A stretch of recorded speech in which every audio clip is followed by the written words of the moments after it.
Bizak.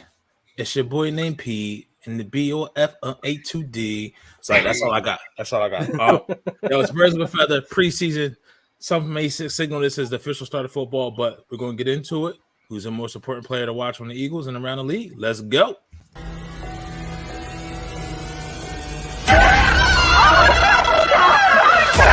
Let's go.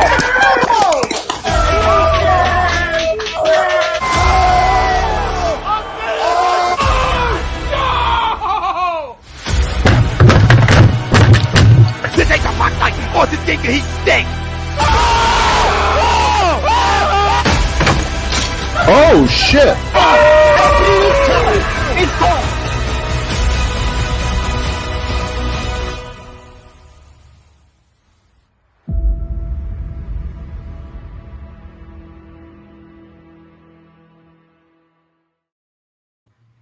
Yo, ladies and gentlemen, this is Birds of a Feather on A2D Radio, brought to you by Manscaped. Get 20% off plus free shipping with the code A2D at manscaped.com. That's 20% off plus free shipping with the code A2D at manscaped.com. It's time to throw out your old hygiene habits and upgrade your life.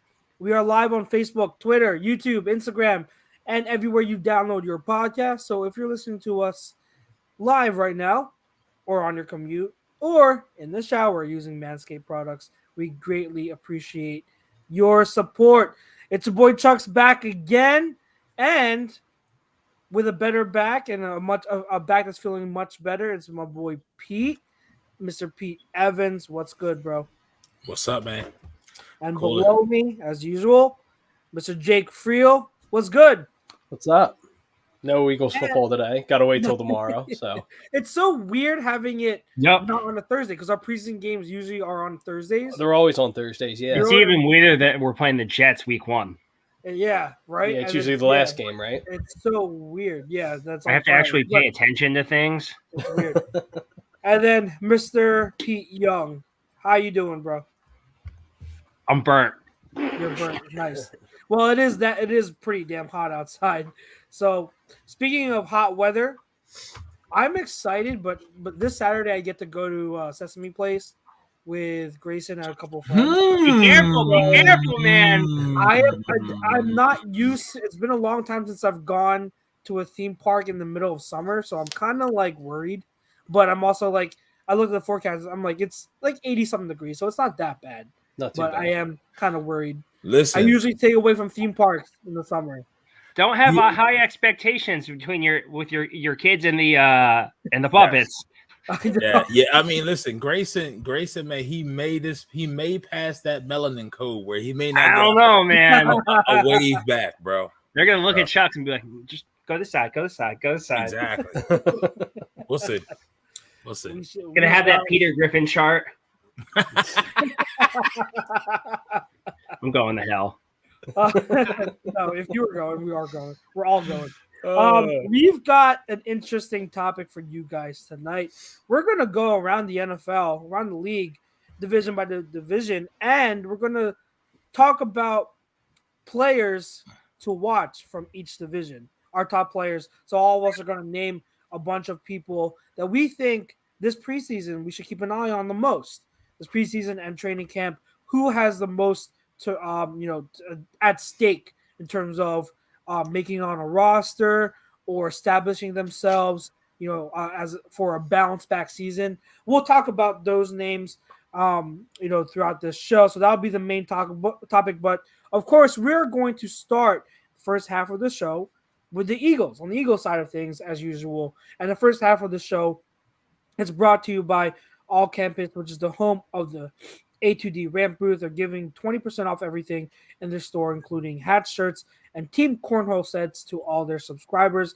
And brought to you by eXp Realty LLC. If you're looking to buy or sell a home, if you're looking for a change of career or brokerage, contact Alan Foyle of eXp Realty LLC at 302-682-8820 or visit him at alan.foy@exprealty.com. The poll question for tonight to kick things off: Cam Jurgens is the top Eagles player to watch this training camp / preseason. Agree or disagree? Mr. Pete Evans, since you were out last week, I'm going to give you the floor to kick us off. Do you agree or disagree to the poll? Listen, tonight I'm G.A. Thrawn. If you don't know who that is, go watch Clone Wars and Star Wars. I don't want to hear shit about me being a grown ass man just still got done watching it. You feel what I'm So saying? now you know how. Now you know yes, how good of a character Mr. Thrawn is. yes. So But no, I believe I'm trying to impersonate Thrawn and I can't do it. I believe that I disagree to the poll. While Cam Jurgens is nice, and we all saw the blow up with Jordan Davis. I mean, he's really doing that to anybody. I'm not. Now maybe because I have had joints had to be cleaned out with foreign bodies or cartilage and loose bone spurs and shit like that. It's not that big of a deal, and I'm not expecting anything from Jurgens this year. This is his red shirt year. You know what I mean? So, it's preseason, man. Like we were talking about in the green room before we came on. If you look at Titans Twitter right now, you would think Malik Willis is the week one starter over Ryan Tannehill. So for me, I would have to disagree. I actually would say for me, it's Nakobe Dean. I just don't think we've had a middle linebacker that can be this glue piece in a long, long, long time for me. So I would have to politely disagree with Cam Jurgens. And listen, am I the only person when you say his name, you think it's Jurgen Lotion? Lotion, yeah. That's what I think. But then depending on what type of mood you in, that lotion can go one or two different ways. Right? I'm just saying. I'm just saying. But yeah. But if you are going to get into that, make sure to use promo code ATD for 20% off at Manscaped for all your hygiene habits and upgrade your life. Just if you're going to do work down there, might as well be clean. You know what I mean? Might as well. Less hair makes it look bigger, fellas. I'm just saying. Not if it's really small. Well, then then you may have to go see go to South America, get some enhancements, man. Get some enhancements. No, but real quick, shout out to Ryan Swope. Very good comment. He says Milton Williams, so he disagrees to the poll. Okay. And he says Milton Williams will be the and that's kind of to the point that you said, Chucks, about other players looking to have a comeback year, maybe a bounce back year, just trying to make the roster. So when we go through in the second half, we talk about players around the league to watch. But for us, keeping it home with the Eagles, Milton Williams is a really good one. I'll give you a sleeper. He's still a rookie, but I'll give you a sleeper because I think his presence with Jordan Davis, and that's Noah Ellis. Ooh, so okay. If Noah Ellis, we already know Jordan Davis is going to be here for years, at least through the foreseeable future for the first 5 years. But if Noah Ellis can be that Corey Simon-esque type of run stuffer, because I heard boy's big. And I heard his calves are like the size of Chuck's torso, and he can like single leg press 580 pounds. And as a person with strong legs, even that's unimaginable. That's insane. 580 pounds, single leg. Jesus. And I think they said it was his non-dominant leg, which is even just more. Is this astounding? It's just ridiculous. But so. Along with it, disagree. I threw some other names in the hat, so I'm interested to see what you got to say, boys. Mr. Jake Friel. Yeah, I'm going to disagree with the poll. Now, mind you, I'm going to pick up where Pete left off to where it's nothing major. I think this is something that's been, he even said it's been bothering him for a while. And again, it could be like just pieces of bone lingering around. I think this really happened back in the Saints playoff game a couple years ago. Because remember when his arm got locked up? Yeah. I think that's where it's from, but then I could be wrong. But yeah, he shouldn't miss that much time. But I'm seeing all these people in Facebook groups and whatever freak out. They're like, oh, he's not going to be back week one. I'm like, he'll be fine. If there's anyone I'm confident in, Kelsey's not missing week one. But I'm going to disagree. I'm going to pick up where Ryan left off because that was mine. is Milton Williams, just because we saw how much of an impact he had towards the end of the season last year. And the fact that he's going to have Jordan Davis next to him is just going to make it that much better. Mr. Young. I can't just not disagree with the poll. Like it's not even close. Like it's Jordan Davis. Like how is this not being talked about? Like that video is out there. He's been my guy since day one. He's a fucking freak. He's throwing people around in practice. You know, he's bull rushing dudes. Like it's not like he's going against shitty linemen either. He's going against like all pro caliber linemen in practice. Like he's my guy. Like he's going to be a monster this year. Like I'm dying to see what he looks like. So I'm glad you brought him up in that video because and the guys Pete and Jake mentioned are good names too. And to be honest, like you can rattle off a bunch of names here for people and it would all be great suggestions because like I mean Nakobe Dean. You can talk about TJ Edwards because apparently he's been having a great camp. You can talk about Brandon Graham and how he's going to look coming back. You can talk about James Bradbury as the corner outside, opposite Darius Slay. You can talk about Marcus Epps. We've mentioned him before on the show. You can talk about Isaiah Malu because he's been, he's coming back from injury. What's going on, Nate? Yeah, what's going on, fellas? What's going on? Happy anniversary, my boy. I know, right? What the fuck am I doing on this show? What am I doing? I gave her chocolates and flowers just to hold her off. There you go. Hold her off. I had them delivered. Had somebody sing to her. So, nice. There you go. Yeah. So give me some time. It gave me a pass, not a hall pass, but a pass. There you go. I was just mentioning some guys, talk about players to watch. I mentioned TJ Edwards, maybe Nakobe Dean, Brandon Graham, James Bradbury. I was talking about Isaiah Malu. That's another one you could say. You could talk about Miles because this is like his like do or die year. Obviously, the obvious name that everyone's going to throw out is Jalen Hurts because this is his his year to prove it. So that's an obvious name. But for me personally, I'm going to agree to the poll. And a big part of it is because of that viral video that came out of practice. And this is whereas what Young said, is it's absolutely true. Like, and Pete knows that I've really, really like backed the selection of Jordan Davis for a while. I honestly think he can have the biggest impact on this defense. So that's selecting him as a number one player to watch isn't wrong in my opinion. But in terms of that video, like I learned less about Jordan Davis than I did about Cam.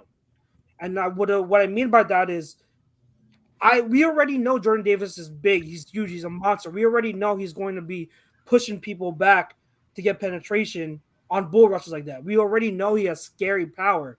So seeing that, it was awesome to see. It was fun to see. That doesn't show me anything I don't already know. Whereas with Cam, everyone's knocking him because he's getting pushed back. But if you look at it from like a football standpoint, like it wasn't a horrible rep. Like you don't want him to get pushed back.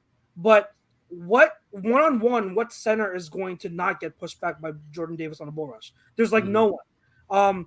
Cam actually, I thought he did a really good job constantly resetting and keeping his balance and staying square. So I didn't think it was a horrible rep from Cam. And you add the fact that Kelsey now does have surgery, and they're saying that they're not going to give a timetable to his return. They're confident and hopeful he'll be back for week 1. And if you know Jason Kelsey, you give him the benefit of the doubt. So, I would expect him to be back. But at the same time, right now we don't know. So if he is out, Cam Jurgens is the one that's going to be getting those snaps or the main guy to focus on because he's the heir apparent. So now what can this rookie do? A guy who was picked in the second round who half the fan base didn't like as a selection. What is he going to do with these reps in training camp and preseason, leading up just in case he does need to start week 1? That's why for me right now, knowing all of that, I'm going to agree to the poll. But like I said, there are definitely a ton of names you could mention that would be absolutely like great names to bring up. But Cam right now the second tops the list, I'd have to say, especially because of that Jason Kelce injury. Nate, agree or disagree to the poll? I think it's an interesting choice. Like you said about the video. So I played D-line at a decently high level. I played in college and played had some tryouts at some arena ball. So I've seen some really good players. And from a defensive line standpoint, it's such a advantage for the defensive line just to tee off on the offensive line, right? Mm-hmm. Love it. Like as a defensive lineman, you love it, right? Because you can tee off, and they have to catch your blow, right? They have to catch the impact of the momentum that you're bringing. And the bull rush is one of the easiest things to do. The man is 6'6", 360. Like, what the fuck do you think he was going to do, right? Like, Yeah. it was such an overreaction. Yes, thank you. To the video. Now he does make him hopscotch back, right? Mm-hmm. But I've seen worse, and I've done worse when when you actually thrown a grown man. So it was just, it didn't really. It just showed you that Jordan can get up the field. I mean, really, that's all what it says. But it's not an advantage for the offensive lineman at all. It's the offensive lineman's at a completely disadvantage at that point. But I'm actually going to agree to the poll because I think that Kelce was one of your mainstays. Obviously, 122, 123 straight starts, and to have that type of leader and person out of your first couple games, possibly. I know they said he's going to be back, but I mean he's going to be coming off surgery. And if Cam plays well, why not let the rookie run? You know what you have in your starter. You know what you have in Kelce. There's no reason to rush him back until he's 100%. So for me, it was always going to be Miles. Like I think Miles is on the, it's just Miles Sanders to me throughout on both sides of the ball. But I really like that Cam Jurgens is in there because I think it's a really interesting pick because it's not the sexy pick. But if they don't miss a beat, how can you say that he's not a star? Yep. Right. Mm-hmm. Right? It's because he's not scoring touchdowns and stuff. But if that offensive line doesn't miss a beat, and it's almost like having Kelce in there, it's kind of tough not to say he's not a rising star at that point. Exactly. Right. And I've said it, like on shows when even before the draft, I called it. I was like, Cam Jurgens, watch out for him in the second round because he could be the Jason Kelce heir apparent. And they did take him. And a lot of it is because, we know how much of a unicorn Jason Kelce is as a center and what he means to this offensive line. When he retires, that's going to change a lot of things for our offensive line because Stoutland wouldn't be able to do a lot of the things that he is able to do. A lot of these run designs, you tell me how many centers can reach block and then get out to the second level with the amount of efficiency and speed that Kelce does. And that's just tip of the iceberg. That's just one example. Like, there's not a lot of centers that can do that. How many teams can pull their center and as a lead blocker and get efficiently to the second and third levels as that lead blocker? Not a lot. I can count maybe on one hand. So losing Kelce was or is going to be very significant. Now, if you get someone who Kelce himself has endorsed as this is the guy that is going to be my replacement, that's a great thing to get. And to me, the second round was perfectly fine. So I've got my eye on him. I could say even before the draft, I've had my eye on him. So I am very, very intrigued by Cam. I'm glad, Nate, that you did mention that how the linemen really in these drills like that, when you're taking on a bull rush, it's really to their disadvantage. Because when you catch, like, you really got to it's all about just anchoring down and just making sure you don't get pancaked, right? So like you got to staying on your feet is already to me a big plus. Is there anyone else that I didn't mention that you guys want to throw out there, or what do you guys think about? Real quick before you do that, I just want to echo on something that Nate said, and this is something that I think the Eagles organization as a whole has identified. I think we actually have an identity now, and from this offseason, if it showed you anything, I think the Eagles have identified what their strengths and what their weaknesses are of their top elite players. And if you could look at the draft and you can draw parallels to players that have ceilings, if not at the same or maybe a slightly higher level of players that are already on the Eagles roster. Jordan Davis, Fletcher Cox, Cam Jurgens, Jason Kelsey. They said it so well. If Cam has to play and he's not Winston Justice out there and everything just goes status quo, it's a fucking plus for him because he's not doing anything to cost us or to deter us from our performance of the offensive line. Will he be Jason Kelsey? Not right away, but if he doesn't take away from that, he doesn't stick out like a sore thumb.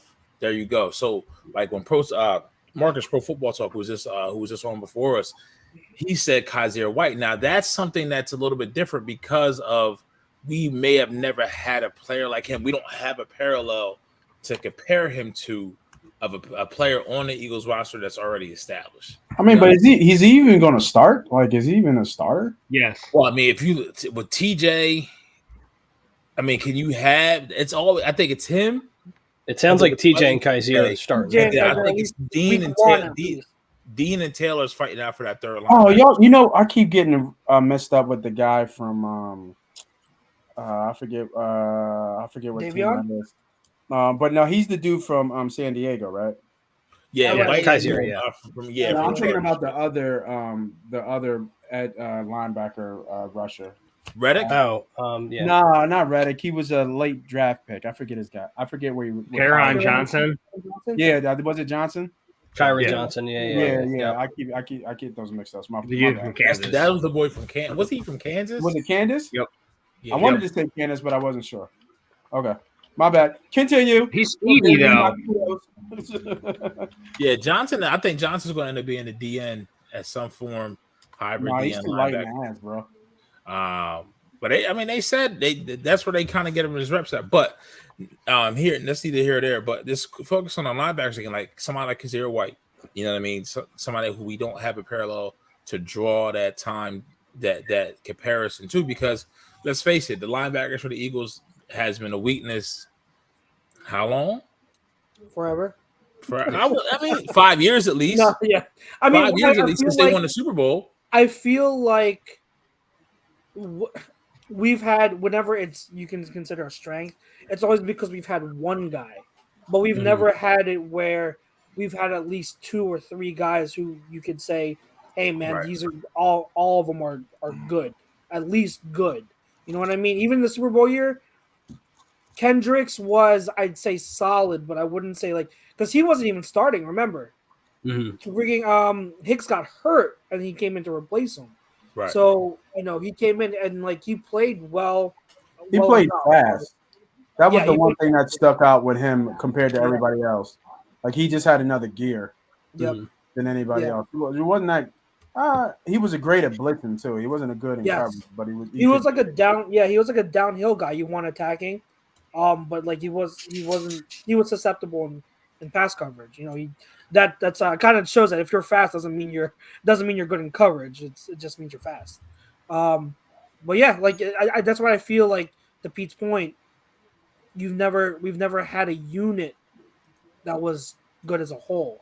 We've had one guy. I mean, D'Amico Ryans, Jordan Hicks, like I said, they were good, but it was always just them. And then hell of a drop coach. off the second guy. Yep. D'Amico's a hell of a coach nowadays. Let's get to some of these comments because we got some good ones here. Let's go. So John Adcock does agree with Nate. Bounce back is Miles. And he does say, I disagree, but he's a good look. Hurts is still the biggest look. Matt Spillane agrees with him. He says, what's up, fellas? Only player to watch for me is the QB. I have more confidence in Cam Jurgens as a rookie than I do in my third-year quarterback. Mm-hmm. That's pretty significant. Right. Yeah, that's saying something. Yeah, it's saying something.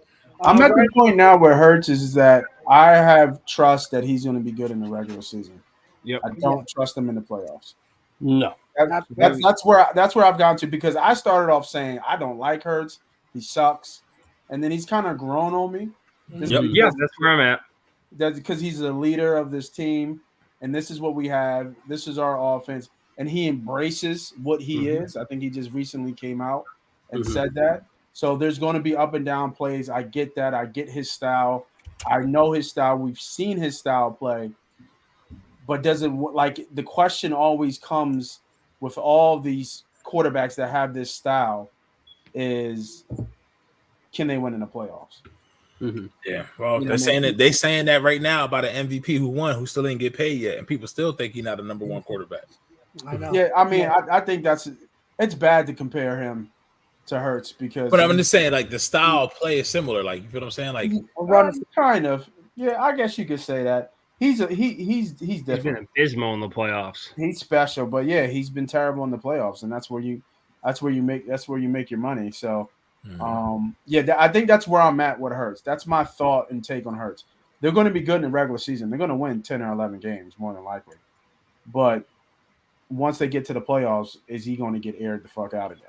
You know what I'm saying? Like, is it? Are we just like, are we going to be there? You know, and then we'll have the same thing that they have in Baltimore. Like he's a good player, but are you going to pay him because you know this is what you have, or can he get you over the hump? And and I'm still on the fence. I'm actually not on the fence. I'm on the other side of that. I don't think he can. I don't think he's good enough. I don't think his arm is good enough to win in the playoffs because he's going to face elite talent. Yeah, in terms of a quarterback, and I don't think maybe they win as a team, right? But him having to make the throws that need to be made, I don't know about that yet. Yeah. I think they got if they host the wild card round. I think we get through that, but that divisional game, oh boy. Yeah, I don't even know. I'm not even confident about the Wild. It's counting who they play. Just get me one. You get me a dub. I'm good, man. I think if with run first quarterbacks who have questionable consistencies as a passer, I mean, we've seen guys like Kaepernick who came in, got hot, and went all the way to the Super Bowl, right? And we see Cam, his MVP year, went all the way to the Super Bowl. But the thing is, even though we have those two examples, they still haven't won it. So it's always going to be like, I want to believe that a run first quarterback who has the capability of being a good enough passer can be someone to win a Super Bowl with a team. But until it happens, that's always going to be a concern. It's always going to be, a big question mark if they can pull it off because no one has done it yet. And I just don't think you have quarterbacks like Steve Young, who was such an athlete before, but the thing is, he developed into a top tier passer. Steve was special too. He was special. Yeah, he was special. So like you have to, like that's why like you have to like even like Steve McNair. I know he didn't win it, but early on in his career, he was a runner. But he was when he went, he was a passer. So that's the thing with these running quarterbacks. You've got to get them to see, are they going to be good enough when the time matters, when it matters most. Go ahead, PY. What was you going to say? Yeah, I was going to say the same thing. Before I go into Stevie Marley's fucking ass about Russell. I think people don't seem to understand when it comes to running. There's a difference between a running quarterback and a quarterback who can run. They talk about Steve Young. Like, I don't think Steve Young's a running quarterback. I think he's a quarterback who can run, but had eventually developed his arm to be a top tier weapon. Like Russ is the perfect example. He's a quarterback when he first came into the league. His legs are a little bit better than his arm, and he developed it to the point where he was just a quarterback who ran, whereas guys like Kaepernick and every other guy who came in between 2012 and 2013, once that run-pass option stuff and QB reads kind of went away, that whole generation went away. And notice Russ is the only one who's still there because he developed himself to being a quarterback who can run, but his main weapon is his arm. Well, I would also bounce back at I would also argue against that in terms of Russ. Even when he came in, he was never a run first. He's more like a scrambler. He was. He had amazing running ability, and obviously we've seen that in these scrambles. But ever since he was even drafted, he was a pocket passer first, and so that's the difference. Like he would execute pass plays off play action to exactly the way that the Seattle wanted him to. And so he wasn't running first. He was never that type of quarterback. He just was known to make a lot of plays with his legs because he had that athletic ability. But he was never a guy like Lamar or Cam who was always run first. And that's my point. Like, I get what Ziggy's saying, but that's the difference between I don't get anything. Yeah, I don't know if he's agreeing with us or if he's disagreeing with us. No, he's disagreeing with us. He's disagreeing because it's always like these one-offs, right? That people talk about when you say they don't win. You know, a running quarterback doesn't win in the league. Well, what about Russ? And what about Cam? And what about Steve Young? First of all, like when you say Steve Young, one, he had Jerry Rice. Okay, so that's first. Yep. Put that out there. And then two, we're talking about a Hall of Famer, all-time great. So he doesn't count, right? So he discounts. We give you Cam, we'll give you Kaepernick and stuff like that. But we also have to look that these guys had top-tier defenses. Russ had arguably a top 3 all-time. All-time, yeah. Not just good defense, not just good best in the league. All-time top 3 defense all-time, right? You can argue that they were number 1. So when we get into those conversations, all these guys had good defenses. Even Cam's year, he was electric, but his defense was also amazing. When Peppers, I forget the other DN's name, but they both Peppers had 18 sacks that year. So, and I forget the linebacker. The linebacker. Who's the? Well, they had the white boy. Oh fuck, what is his name? Keekly. They had Keekly, and they had Thomas Davis. Right, come on, man. We're talking about top tier defenses. Now, if you look at us, if they want to follow that blueprint, okay, right. If that gets us to the bowl, okay, and then we'll just see what happens when we get to the bowl. But the blueprint is that these running quarterbacks are not winning in a consistent way where you can say that you can win with this staff. Has it been proven that you can? Yes, but to get all the way there, it's not a consistent look. It's very few, and it's very few, and they unfortunately had to be in the era of the GOAT, right? Yep. Ziggy may have redeemed himself with his next comment, though. Listen. Bro, I said that in the chat that me, Chucks, and Jake, and I'm telling you, our defense is going to be top 5. I think this defense is going to be elite. I'm not there yet because of the fact of I think Gannon does have something with him, but now he has the tools to use him. Now, when we get to the second half, when we talk about players a lot, watch. There's a team in the AFC North. I got my eyes on a specific player, not because if it's a bounce back season, but I want to see this bitch of Eagles green because, damn it, our safeties is fucking shit. Yeah. So I was just on another podcast. Season. Yeah, I was just talking about this on another. But you can't have stars at every position. Right? No, you can't. But I think this team is good enough. I think this defense is good enough where that won't be a big impact. Will it hurt us at sometimes? Will they get beat over the top, or will Epps be slow? Absolutely. But I mean, there's no weaknesses on this team on paper. There's only question marks. Yeah. Like Hurts isn't a weakness. He's a question mark. Question mark. Yep. Right? Yep. Like Miles isn't a weakness. Well, for me, he is. Weakness for me. But the majority of people, they would say he's a question mark. If healthy, if he's getting the ball, he will more than likely produce on the field. Right? And you could go across the whole offensive line, defensive line, linebackers. There's really not a lot of questions. You know what I mean? I mean, not a lot of weaknesses. Just question marks. Just question marks. Yeah, no, that's a great way of putting it because there's absolutely a difference. He's always in place. He's that guy that's not that like you guys play. I'm assuming that some of you guys played on some teams. He's always that one player that's really not that athletic, but he works hard and he's always in position. Yeah. Right. There's always that one guy, right? That he's just always in position and he's a smart player. And I think that's what Epps is. He's always in. He has football smarts where he's always in position. I had to do now whether he can do it or not is a different question. Yeah. But I feel like he'll be there and he ain't scared to throw his nose in there. We've seen him. He's not. He's fearless, which is great for the safety position. He's fearless. He throws his body around. Now, Red Sand, he says here, I don't trust Gannon. Pete, you weren't here last week when we talked about the poll question was Gannon. Can he lead this defense? So give your 2 cents. We all gave our input, and we pretty much agreed across the board that we think Gannon can do it. Yeah. But what say you? Because I know me and you on this station have been Gannon defenders. We've been known to defend Gannon the most. So give your input on how you see Gannon heading into this year. Yeah, so I do agree. I think he can lead the defense. I mean, if you look where Gannon came from and the guy he was under, who now is the head coach of Chicago, and now Gannon being at DC, and you see what Indy did with those defenses, and they didn't have talent across the board. Yeah, they had Darius under the top 5 linebacker in the league. Name me a player from the defensive line. Maybe a old Justin Houston. Okay, Maybe.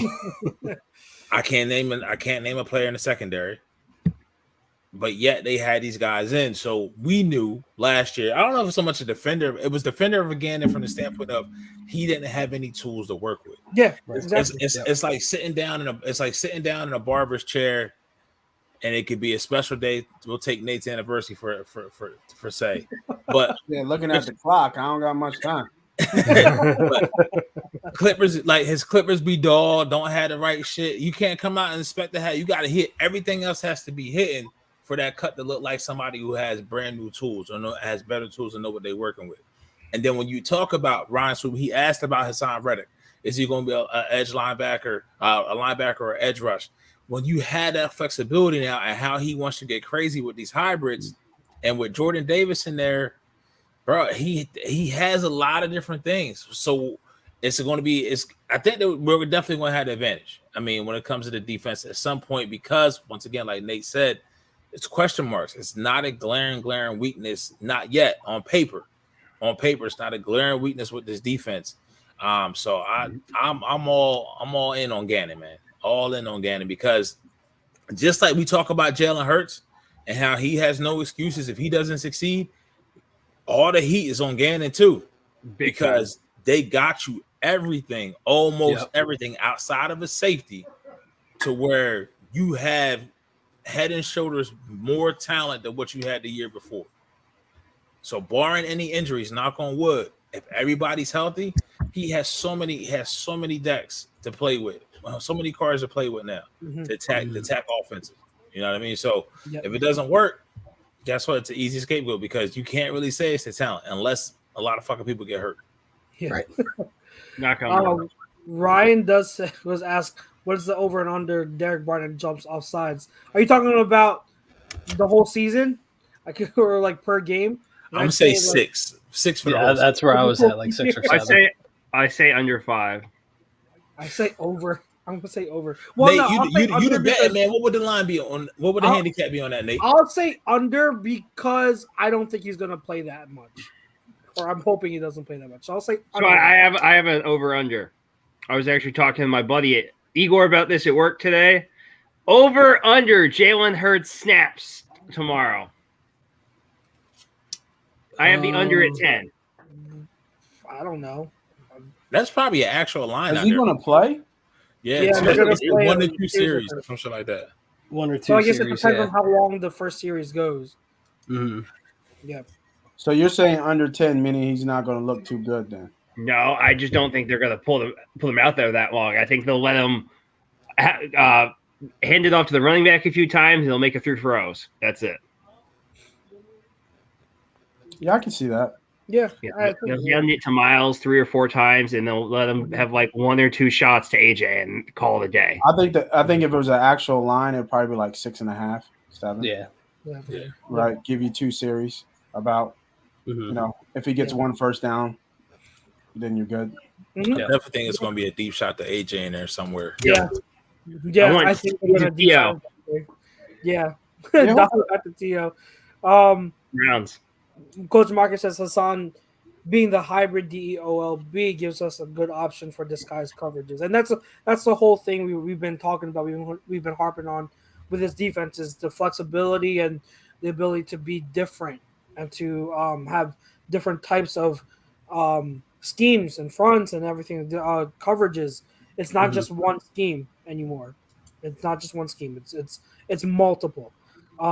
He also says if Jalen has a good first series, he may get 8 to 10 plays. I'd go under. So he's going to go under on that. I probably would go under too, but I mean, we'll see. Maybe that first drive, that might be like say we start at the 25 and it's the first down after first down and the first down. Maybe he gets over because and then we score a touchdown. And then that would be it for the starters for that night. So we'll see. Mr. Wing says crazy that Strong might get cut and Minshew is losing his spot to Sinnett. We'll see about that. I know that Carson Strong hasn't been having that great of a camp so far, but again, we haven't even played the first preseason game, so They'll stash him. Even if he comes on strong in the preseason, oh man, look, Carson Strong's knee is not holding up. Got to stash him for a year. Phantom IR, right? Like he'll make the team and then they'll put him on IR, something like that. Who's your favorite? Who's your favorite Phantom IR guy? Because they have one. They do it with a guy every year.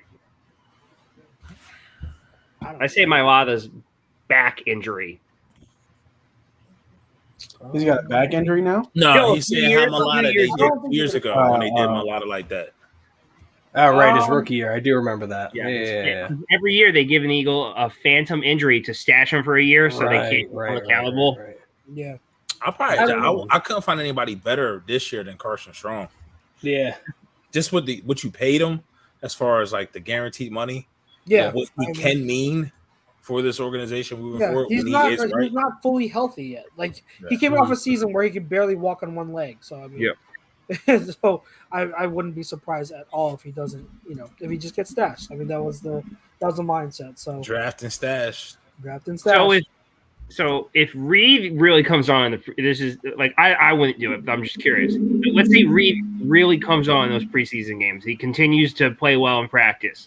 Do you even consider getting rid of Minshew and trading him away and having Reed as your backup QB?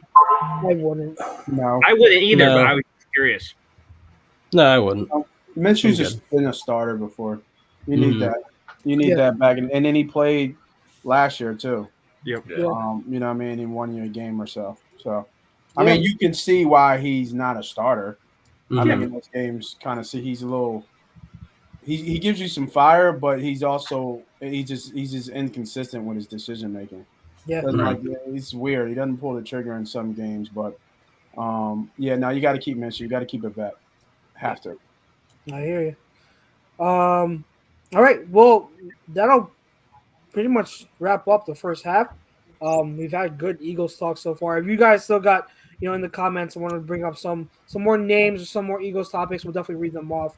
So definitely keep on putting that in the chat. But we're going to transition over to the second half of the show. Let's transition to the whole league now. Players to watch. Before we do, Mr. Pete Evans, who we got in terms of before you go, Pete, that's my time, fellas. Happy anniversary. Happy anniversary, Nate. All right, appreciate it. Appreciate it, bro. Enjoy. Later, bro. Later. Oops. Almost ended the broadcast. That would have been bad. That would have been bad. My bad. Wrong red button. Wrong red button. Later, Nate.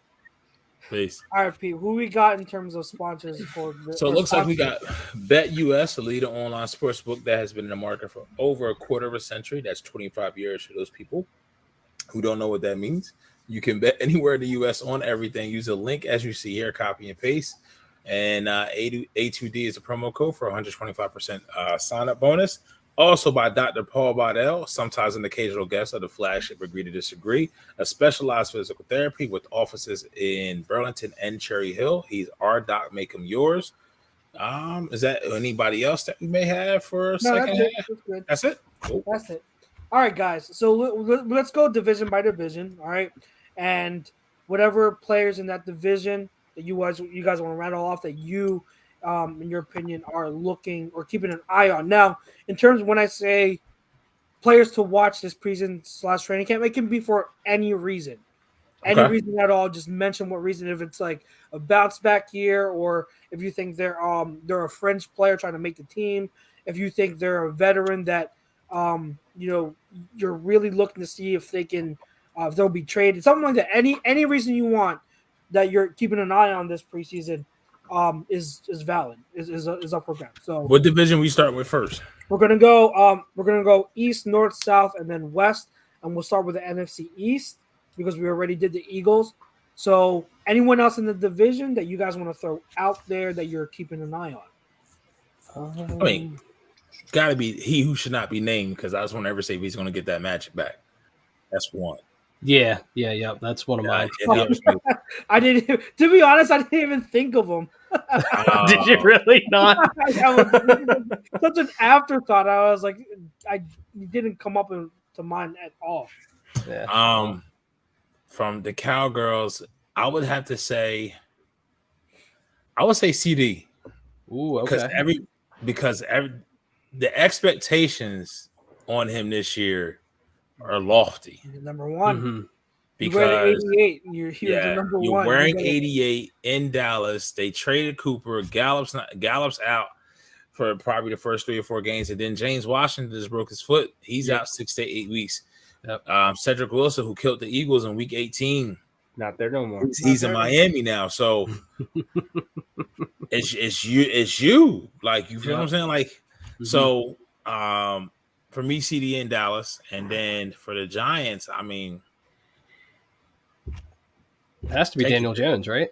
It could be DJ, it could be Saquon, it could be Kenny Galladay. Kenny no catch. I mean, for me, if you're talking about it just as far as the season itself or preseason, I wouldn't even say it's a player. For the Giants, I would say it's Dable. I say it's the head coach to see if he got his shit together. Okay. Yeah, that's a good one. To piggyback off of your CD Lamb point, that's why I put Jalen Tolbert, because who's going to be the wide receiver too? You know, like I know the one wide receiver. Someone mentioned him again. He's been tearing it up. So, here we go. Chris Graham. Simi, I don't know how to pronounce his name. Fehoko? Yeah, he's been tearing it up. So he's trending up. But again, I put Jalen Tolbert because he's their was a third round pick. Third round, second, I think. Hold on, second or third round pick, wide receiver. So someone's got to step up with Michael Gallup not there, and Tolbert pretty much has a skill set that pretty much is identical almost to Michael Gallup. So he's fifth round pick. What was that? Fifth round pick. Tolbert was a 5th round pick. Yeah, according to Wikipedia, there's a lot of crazy value in the later rounds for whatever reason, bro. Mm-hmm. For the Commanders, for the Giants, I put Saquon for obvious reasons. Now he's fully healthy. What can he do? Can he go back to being his rookie year guy, or rookie year form? And then for the Commanders, I put De'Ami Brown because he's almost a forgotten guy. 3rd round pick from last year. I liked him, and then he had a horrible year last year. He's coming back. Now they have Jahan Dotson. You've got who's that wide receiver? Curtis Samuel, supposed to be back healthy. And obviously Terry, obviously Terry.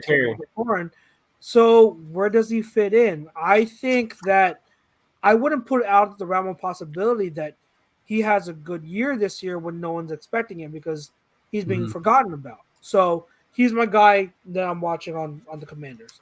Okay. Yeah, mine and Pete's are basically similar. The only change I'm making is with Dallas, and mine's going to be Tony Pollard. I think he's going to have a big year this year. Now, they're all saying Zeke's healthy, Zeke's in the best shape. I feel like we hear that every year, and he just, he's okay. Look at shape, but football shape is 2 different things. Yeah, exactly. He might look great, but is he actually in shape? That's a whole like if you watch Hard Knocks this week, you can say, okay, Dan Campbell can hang with the burpees with his players, but can he go out there and work out? It's 2 fucking different things. That high school shit don't work in the pros. But you know what? He's got grit. He's got grit. He works hard. He's dumb as dirt, though. We're gonna drag him out to the shallows. What? Did someone explain? Like, I was totally lost when he was talking about. I'm like, wait, what's? I don't get it. Like,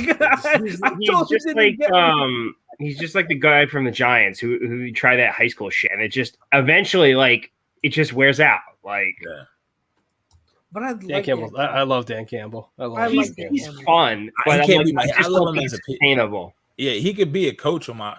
Now, I will say this, and this is completely sidetracked. Fucking Miss Deuce, I swear to God. That's what I said. Yeah, bro. Every day he's not here. Yeah. God, that's what I said. It's Yeah, fucking. no. It's a travesty, bro. It's No, a it's not. travesty. Watching that dude, This I was like, it makes the one want to trashiest No, ass rotations ever. You had the haters all saying, "Oh, like he can't be a coach. Like he's not ready to be a coach." Like you don't He's ready have to to be a be a proven play caller on an offense side of the ball to be a coach. You can be the CEO type. Look at Mike Tomlin. He's a CEO type of coach. Like I miss Deuce. I miss Deuce. I see him there. I'm just like, it doesn't feel right. He should be Right. Don't lie to yourself. The what happened? It feels great. About what? Him not being here. Love it. Well, you're a hater. Makes me so fucking happy. I don't You're the have to only watch one that's happy. I will say this. No, you say that right. You say that right. Ass rotations. Every fucking year now he hasn't been here. Miles has gotten worse. Yep. Yeah. Well, it's only been 1 year, right? Yeah, but it was worse. Oh yeah, he It was was worse. And DeAndre Swift was better. DeAndre, yo, when he went there, I was like, yo, Swift is Just go. going to Just, make. that's all. I get it going with the to- rotations, but Miles was worse. DeAndre Swift got better. Yeah. With, Yeah, but with a then worse- every other, with a but worse also every offensive other line running than back from the what Eagles Eagles not had. named Miles Sanders was also good. So No, they were just pretty much who they were. They were just who they were. I mean, you can't argue against Deuce's ability to make running backs better. I mean, he made Corey Clement actually look like someone good. For a Super Bowl. Yeah. that's just lightning in the So, bottom. I mean, That whole team was lighting in the bottle. Yeah, right. you can't put on lightning in the bottle when Deuce has had a reputation though. Right. And I just love Deuce. Am I biased with that? Yes. I love Deuce. I love Deuce too. I just think people a leader. overrate him. He's very well respected around the league. I mean, they put his running back drill in the combine because he's that respected. Yeah. Like so, yeah. I think Young is just a hater. He doesn't know what he's talking No, about. let's Let's look. move on. Let's move on to the AFC East. We're gonna move on to the AFC East. I didn't even get to pick my teams, but that's okay. Well, you don't Go ahead, PY. Go ahead. Why? He's just trying to brush me past. Yeah. No, go ahead. You're right. What's up? There we go. Yeah. Pretty much. You see, for the Washington football team, gotta go Ginger Jesus. Okay. Because you just can't not talk about him. Like he's gonna be like the most talked about person on that team for the 6 weeks he's actually starting. It's just crazy that like when I was thinking about this exercise, I didn't think of him at all. I thought about like several other players, and he never came to my mind as like, oh yeah, he's there. It's because you're trying to block him out of your head, and that's a good thought process. You stick with that. Right. I think I did. I think I like he's such an afterthought that I didn't think of him. Just think about Jalen. You see on my Giants, it's got to be Daniel Jones. Like it's the last reign of this motherfucker. Like for like whatever magic people thought this guy was gonna be, that's done with. Like it's make or break time for him. You could also say Kenny Galladay because he was butt cheeks last year. Cowboys, I'm gonna go and outside the box. I'm gonna go Mike McCarthy. Because they're already talking about him where they're like, oh, I have faith. Don't you worry now. I have faith in my Mike McCarthy. Sean Payton is on speed that when fucking they dial, heard. bro. Yeah. I don't know what you're talking about. I was not looking at that Sean Payton. Why are you saying that? The things that I obviously am talking about on my radio show. The owner shouldn't have a radio show. Yeah, that's He should not, ridiculous. 100%. He also shouldn't be the fucking main face on your program either, but here we are. He shouldn't have his radio show. But yeah, I mean, Mike McCarthy, I hope he's a coach forever. God bless. Yes. Yes, I hope so. AFC East, whoever wants to go. Who are we looking at? Again, you don't have to name a player on each team if you don't have one. But if you do, go ahead.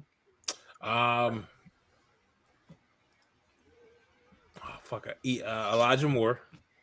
Yes, that's my guy. See if he That's can who take I had another to step forward. Yep. I think he's gonna ball. I think he's really gonna ball out this year. I think so too. For the Dolphins, it has to be Tua. for me. Yep, that's mine. Yep. Has to be Tua. Patriots, actually, I was going looking at their roster earlier. Just had to see if Cole Strange is worth the fucking pick. Like, what does Bill know? That's my guy. That's who I picked. What does Bill know that we fucking don't? That's who I picked. I honestly, I swear to God, first round was early. Right. It was early, but I'm telling you because I feel like he fits that system and exactly what they want. Well, yeah. That he's going to be so good. He'll be a Hall of Famer. Yeah, watch. He's gonna be a freaking Hall of Famer. Watch, and we're gonna all just be like, okay, yeah, he's all right, Bill. We get it. Yeah, good job, bro. For the Bills, though, this was a little bit. This is tricky. I'm gonna go with a name for somebody that the Eagles that we probably wanted to see in Eagles green and who has not had a great career up until this point. And some of it was injuries, but some of it also was just it has to be on him, and that's OJ Howard. Right now, he's sitting as the second tight end. Shoot, okay, behind Dawson Knox. So Josh Allen, OJ Howard. If OJ can find it. Again, what he had in Alabama, for whatever reason, you had Tom Brady. I mean, they literally brought in Rob Gronkowski out of retirement, and then you couldn't even earn a second spot because you got stuck behind Cameron Brake. The fuck, like what is going on? You see what I'm saying? Yeah. So, that would be the player to watch for me for the Buffalo Bills is to see so much as just a comeback player to see if he can actually reach that level. Okay. Yeah, I think his injury took away a lot of his athleticism. Yeah. Yeah. Because he was doing well before that injury. He actually, he was doing well until then. He was on a bit of a roll. I do remember. Yeah. Yep. For the Dolphins, so you had my picks for Jets and Patriots. For the Dolphins, I'm just gonna be a nerd because I'm gonna say Zaquandre White. I know he's buried on the depth chart, but again, he was my pick for this past draft for a running back who could either be an absolute no one or take the league by storm and be like a top 10 running back in the league. Like he has that type of insane athletic potential. So I want to see. I don't think he's going to do anything this season because I think because they have a plethora of running backs. They've got Chase Edmonds, Sony Michel, Raheem Mostert. So he's behind all of them. So he's not going to do anything this year. But I want to see what he does in the preseason, and then if he gets stashed on their practice squad, and then if he's going to do well this preseason. So he was mine. And then for the Bills, to people surprised, I put James Cook because I really think in terms of perfect places for him to go, looking at his skill set, the Bills were absolutely one of them. So he wound up in the perfect situation where there's a pass heavy team spread out. They're really going to take advantage of his receiving ability.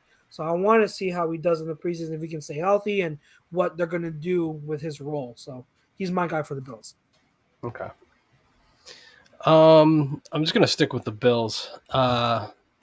He had a phenomenal, and I mean an all-time AFC divisional round game, and it has to be Gabriel Davis. You're on the second to last year of your contract. Obviously, things didn't work out for the Bills that obviously they wanted to, but Gabriel Davis, along with Josh Allen, put the team on their back, and it wasn't enough. So my question is if he can carry it over to this season.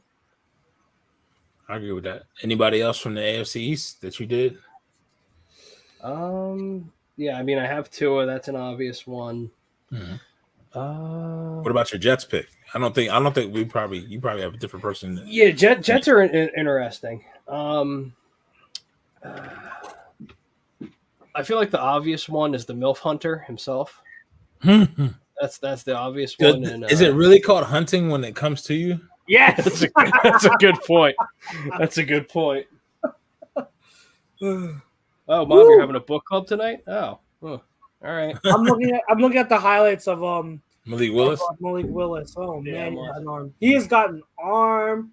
He's gonna be fun to watch, though. He's fun to watch. Like I get it's preseason and that whole thing, but he's gonna be a lot of fun to watch. Yeah, he's gonna be handing him some clipboards. I don't know, man. It's always a weird way when you get a QB that's a backup, that's a high pick, that's really pressing the starter, it's somehow, some way, the starter always goes down for whatever reason. They find their way to the start. The start. That high. Remember Justin Herbert? Yeah. Justin Herbert, he wasn't the starter. Yeah, but Tyrone Taylor is the ultimate placeholder. Like, you just know he'll be done in like a game or two. Just saying. Well, no, that wasn't even really that. That was the team doctor saying, you know what, Tyrone, we got Herbert. We need to get him on the field, but well, I'm gonna have to stick you in the lung, bitch. Like, let me just poke your lung real quick. Hold on. Between that and the concussion with the Browns, like his history of like propelling quarterbacks is pretty funny. Pete, you got anybody from the AFC East that you watching? Any players? I mean, it's obviously Tua, mainly because I don't respect him and I have no respect for his game, and I think he sucks. For the Bills, I'll say you gotta be so like so personal. Like, I am. I'm a mean cuss, but I'm a mean cuss with everyone. With your ex-girlfriend or something, like with no respect for his game. I mean, he's not a horrible quarterback. He's Jesus Christ. His head coach. Anyone that you have a personal agenda against, I always I find myself, all right, I'm gonna be rooting for them hard now. Oh man, I can't wait till we get to the Bears. Watch Tua have a really good year, and it's gonna be so funny. But go ahead, beyond your Tua hate, because it's unfounded. I don't know. It's founded. I've never where that came from. But go ahead. I say Josh Allen because I'm really, and this is shocking people, I'm really interested to see what his game looks like without Dable. Okay, that's a fair point. Okay, it's a fair point. Lost me for a minute. We're back in. We're back. We're back. We're okay. I guess we're okay. I'm going to go an out there pick with the Jets. All the moms of Zach Wilson's teammates, I want to know how they're going to handle being around this kid, because he has a reputation as a hunter. Oh, God. All right. No, Zach Wilson. And the Patriots. Who you have for the Patriots? Yeah. Who the fuck? I literally just want to know who the fuck is calling plays. Like, is it going to be Belichick? Is it going to be because they were having Patricia calling plays, and that's a little weird. I like Mac. I like Mac Jones a lot, so I'd say him. But like, my side thing would be it has to be like Matt Patricia, because it's looking like he's about to be calling the fucking playbook. Yeah. I thought Belichick's son was calling plays, or is he defense? Yeah. He was defense too. Wasn't he? No one knows what his title is. They have the weirdest titles for their staff. It's their structure. No one knows what the roles are. Specifically, they make up titles, and I don't know. Who knows what's doing what there? We just know Bill's calling the shots. All that I know is that Bill's son has a mullet, and it's great. Yeah, yeah. NFC North. NFC North. Okay. I want to start with the Bears. Cole Kmet. So we talk about the Bears, obviously, and man, they are really suffering right now. You have what's his name, Roquan Smith wanting to trade. Yeah. They're about to trade away their one lineman that they drafted last year. They're just losing, and they brought in N'Keal Harry. Now he's gone for the season. Oh man, it's just bad. But you want Jalen Reagor? On the hopeful side, Cole Kmet, their young tight end, who was a stud. He came on toward the end of last few weeks. He was actually playing really, really well. So I want to see if he can carry over that success, because if we all know Mooney is really good. If Kmet can be that security blanket for field, that's gonna help a ton. So Cole Kmet would be my Bears guy. Okay. Anybody else from the North for you? You might as well just run through your picks for the East Division. Lions, I put DJ Chark because people forget this guy was pretty good, with the Jags, and forgot he's with Jamison Williams not being healthy yet. He's going to be their top outside receiver. So I want to see if he can be their number one. The Vikings, Lewis Seen. because we all know we want him here. We want him here, so I'm gonna be keeping an eye on him, how well he does for the Vikings. I'm so mad he's not here. And then with the Packers, we have a lot of people, and I know that we even had someone commented here, Ryan. What's his name? Christian Watson. Christian Watson. Christian Right? Watson. Not even healthy. Well, he's out right now. He's out. So Watson is a name that's been thrown around for the Packers. The other rookie wide receiver, Dubs, has been getting a lot of notice. But for me, the wide receiver I'm keeping an eye on is Amari Rodgers, their pick from last year, because he's supposed to be he's a slot guy, right? Mm-hmm. Randall Cobb is still there. Mm-hmm. I have a feeling Rodgers is learning a lot from Randall Cobb, and if Rodgers can be that reliable slot receiver that Cobb has been for Aaron Rodgers, then Amari Rodgers can really have a good year in a year where we don't know what the Packers wide receiver situation, how it's going to pan out. So Amari Rodgers is a dark horse wide receiver that I'm looking at. Okay. For me, for the Bears, it's pretty obvious. It's Justin Fields, how he can build off his rookie season last year and how much he will improve. Now, again, he doesn't really have anyone on offense because they all seem to be dropping like flies, but that's my pick for the Bears. Packers, Alan Lazard, that's mine. I don't think he can be a number one. No? I don't. Yeah, I don't. That was kind of like my dark horse one, but it's just because I know Alan Lazard talks a big game and how much he believes in himself, but we'll see. I mean, it's going to be interesting to see where what was it, like 120 passes to Devontae Adams go? Where's it going to go? Yeah. Yeah, where's it? That's the $1 million question. And for my Lions pick.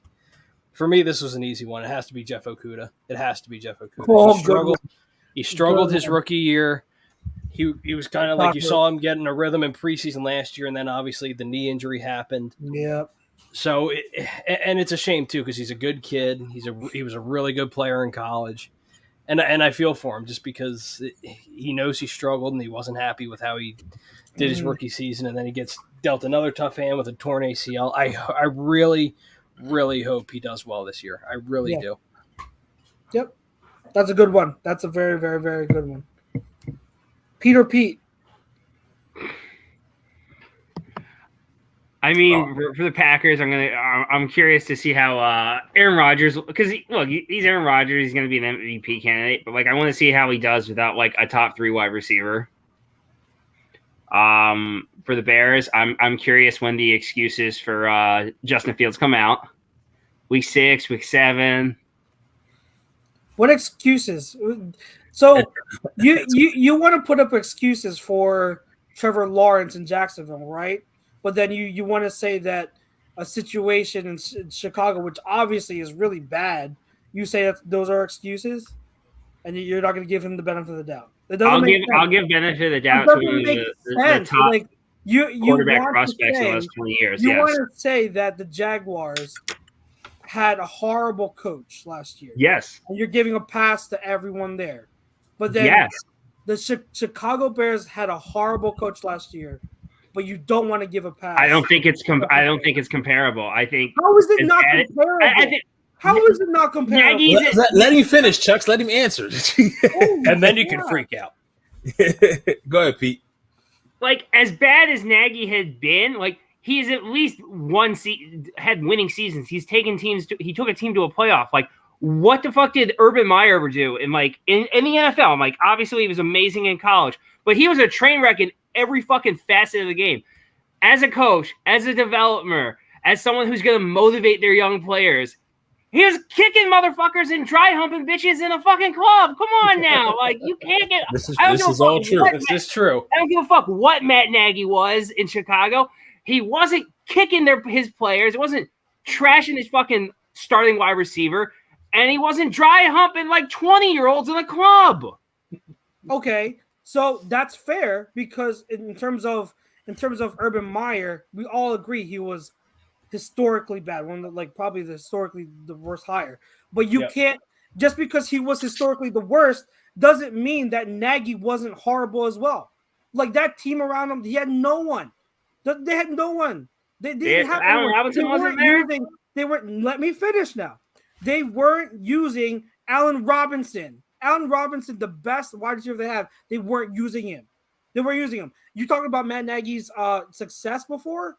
Yeah. Who was calling plays when they went to the playoffs? It wasn't Nagy. It was his offensive coordinator. Every single time he took over play calling duties, they were horrible because he does not know how to call plays. He does not know how to manage a game. That's where the struggles came from. So if you look at any person that studies film, if you look at the Bears play calling last year under Nagy, it didn't make sense. Nonsensical play calls that had no rhythm, no meaning, no sense of this is the direction we want to go to on this drive. Nothing. So you can't use Urban Meyer as he's historically bad hire, but then not say that Nagy was a horrible coach as well, and then say that's an excuse for Justin Fields. Well, it's bad situation. It's both bad situations. But he has a bias against Fields. You know that. You This is also true. You fall for it every time. Yeah, like seriously, you're so easy to bait on this. It's hilarious. Yeah, because you have the worst biases that make no sense. You talk about Tua. But you're giving me what I want. Tua is not. He doesn't. You're like a slot machine. I just have to pull. He's not. Tua is not like a bottom third quarterback. Every fucking time, man. Like I swear. Sometimes your takes are out of left field. I don't know how Jake put up with you for as long as he did. With love and admiration. Oh my God. Christ. But I love you. I love you because we go this back and forth, and it's actually entertaining. It's nothing but respect. I like driving you. I like driving you crazy. Shit. Yeah. I love picking you apart. You don't make sense. It just doesn't make sense. It really doesn't make sense how I'm not saying that never did I ever say that the Jaguar situation wasn't as bad as the Bears.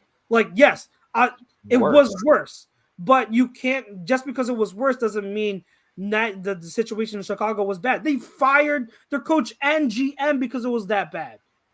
Both of them because it was that bad. So, yeah, I mean, it's still a bad situation regardless of how you spin it. Just doesn't make it not one just because another team had it worse. That what would make it a better situation? Trading for Jalen Reagor. Yeah, that'll put the cherry on the top. Yeah, that's what they need. They need that explosive game changer in Jalen Reagor. So we'll see. We'll see how Chicago does. Let's move on to the AFC North. We took too much time with the NFC North. I thought it was coming too. I was waiting for him to say some crap about Justin Fields too.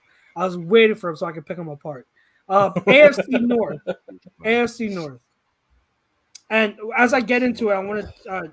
Who is it? Mr. Wing mentions Mr. George Pickens from the Steelers. Yeah, pretty much. He's my Steelers pick. That's mine. Yeah, and he's been lighting it up as if, and we're not. I don't think any of us are surprised that George Pickens is lighting it up. Nope. Yeah.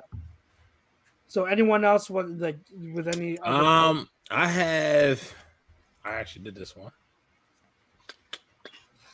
Jesse Bates from the Bengals, Deshaun Watson from the Browns. If he plays, don't get me fucking started on predatory behavior. Trust me, the Steelers know all about predatory behavior. Exactly. Zing. Exactly. And then from the Ravens was tough because nobody really stood out to me. Kyle Hamilton. Yeah, but I expect him though. But I ended up I'm going to go with Tyler Linderbaum. Nice one. Good one. First round pick is a center. So you have to, how is the proof in the are you worth that? You know what I mean? Are you worth that? So That's why I'm going there. So I got Linderbaum, Watson, Jesse Bates for my obvious reasons, and then George Pickens. Those are my 4. I picked Kyle Hamilton for the Ravens because that video came out, and now everyone's like, "Oh, he's going to be a bust already." That closing speed is. He's insane. Not even. I mean, if you look at the depth chart right now, he's behind Chuck Clark. Mm. Yeah. So, but Chuck Clark is also unhappy there. So those unofficial depth charts mean jack squat. So like, I'd never put any stock into them. Yeah. So yeah. Bengals, I put actually Hayden Hurst because that was mine. Yep. He's there. That's yours. Yeah. Because the other boy went to New York, right? He went to the Jets. He went to the Jets. Yep. Mm-hmm. If you guys remember, Hayden Hurst has been everywhere he's been behind a really, really, really good tight end. And he's a good tight end. He's a good tight end himself. He's behind Mark Andrews, right? Yep. Mm-hmm. They went to Atlanta. Who was he behind in Atlanta? Was it? Yes.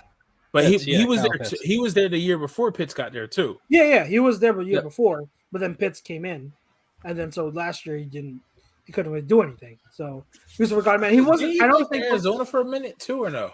No, I don't think so. No, just those two. So Hayden Hurst for me, and then for the Browns, obviously we all know who I'm going to pick, Kareem Hunt, because I want him to get traded to us. So he's my guy I'm watching. Anyone else? AFC North. I had one. Where the freak did it go?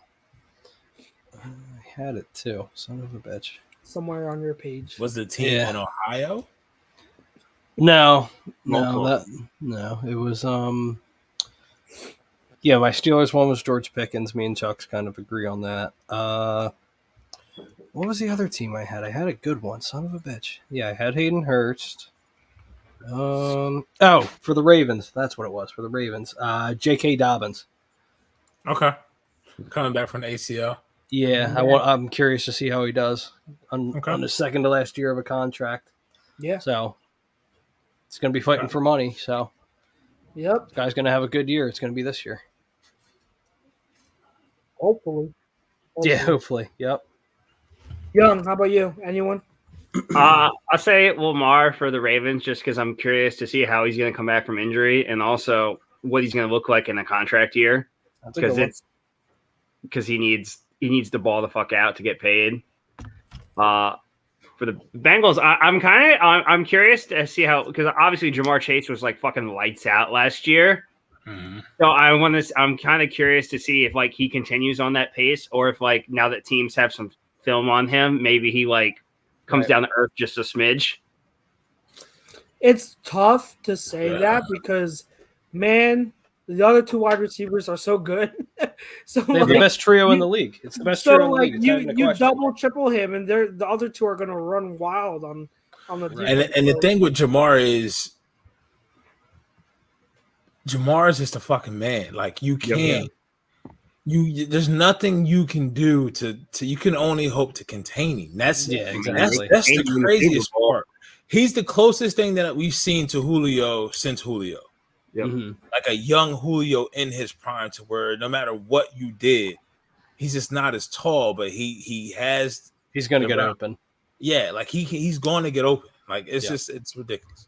It's ridiculous. His game reminds me of a taller Steve Smith. Yeah.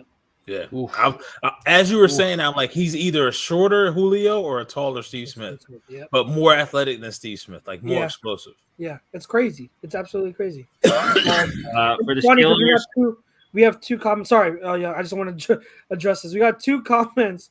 One by Don. The Bears want Jalen Reagor, boy oh boy, and then Ryan earlier. Denver wants Reagor. Getting more. I just thought that was funny. Can we get a bit more, please? Thank you. Yes, please. Maybe turn a seventh into a fifth. $0 for $1. 0 0 0 0 1. I'll take it. Don, how you liking Hard Knocks this year? This, I think, they're on their way to their best season. He was in there doing burpees with Campbell, bro.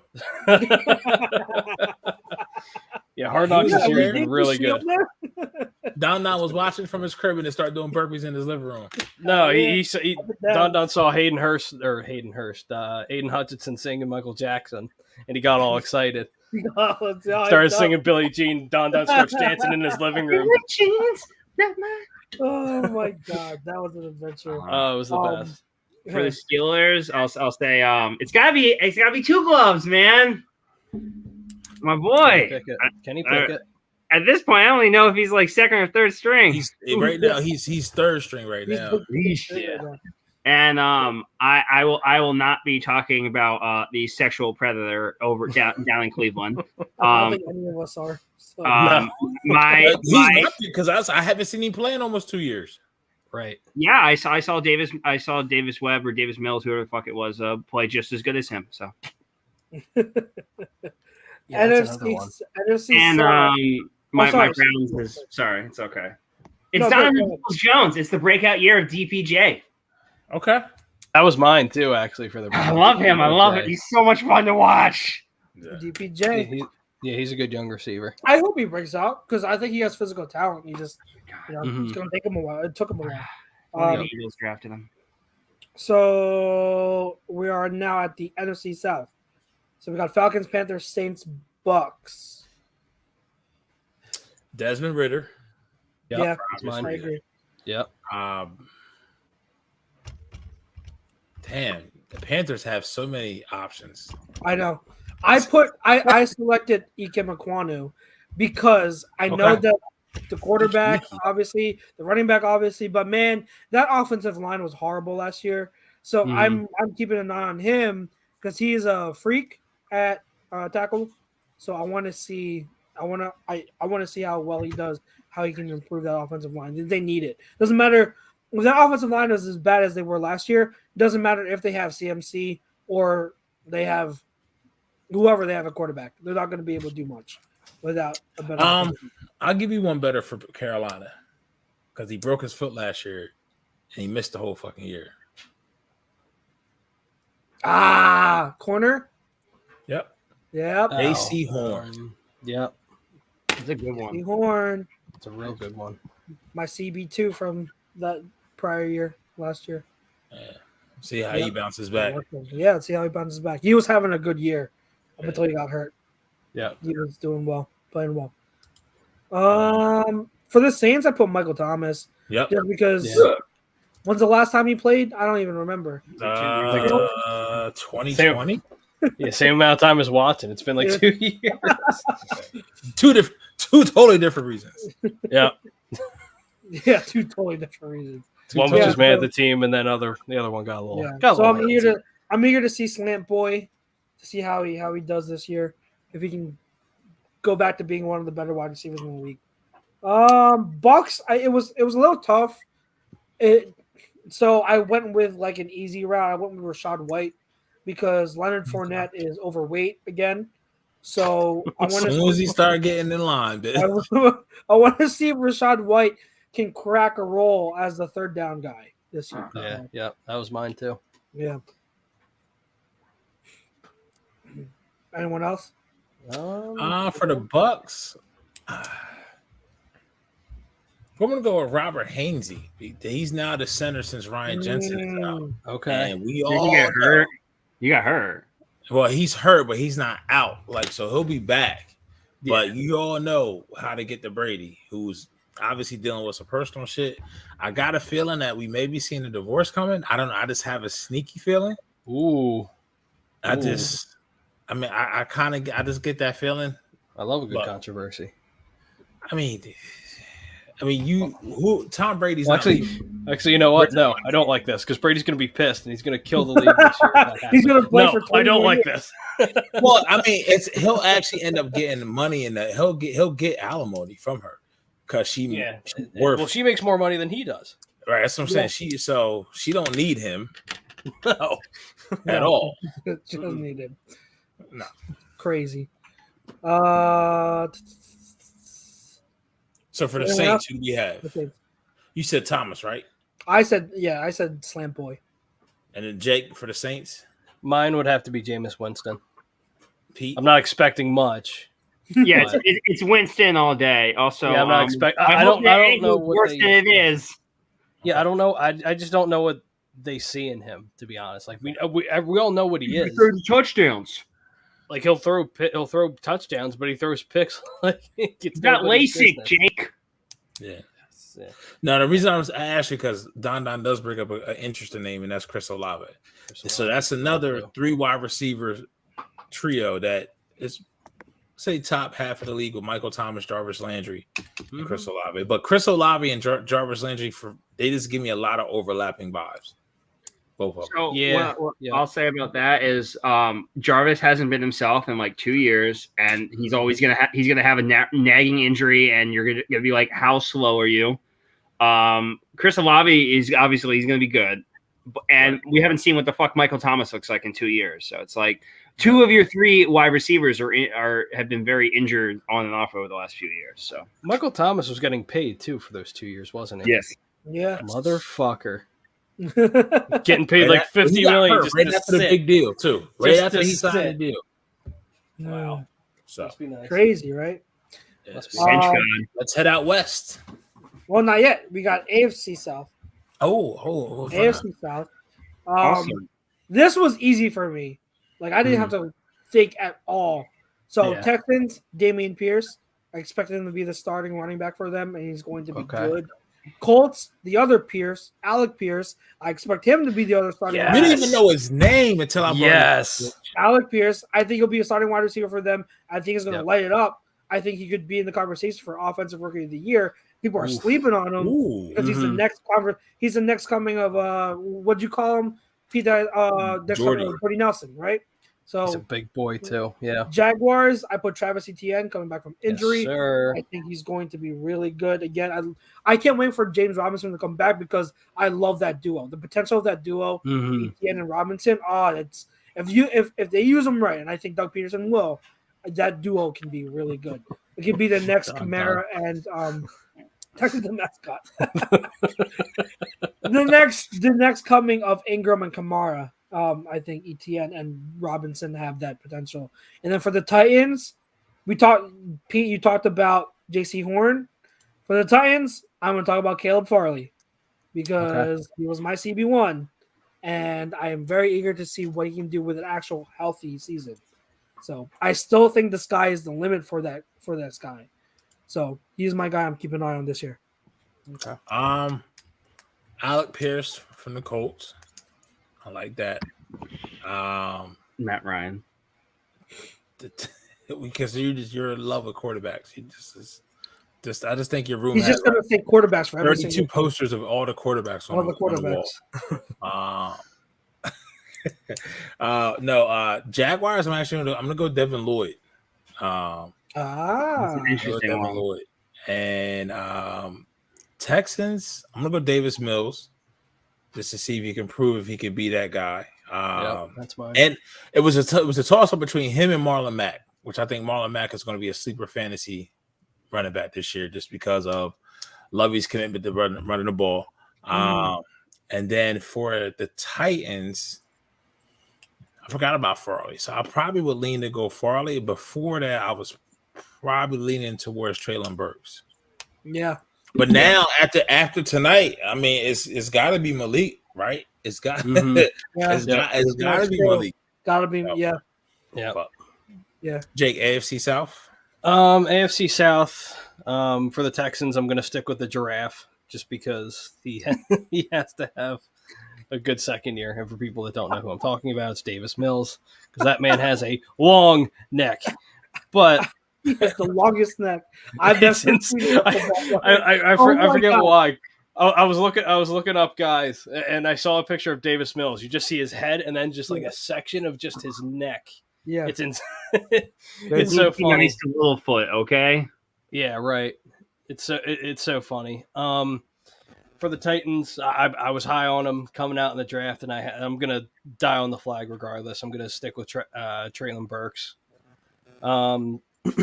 Travis Etienne was my obvious one for the Jags, just because the unfortunate knee injury his rookie year and that whole thing. The Colts, and yeah, I'm with you, Chucks, for the Colts. Alec Pierce. It has to be Alec Pierce. Young.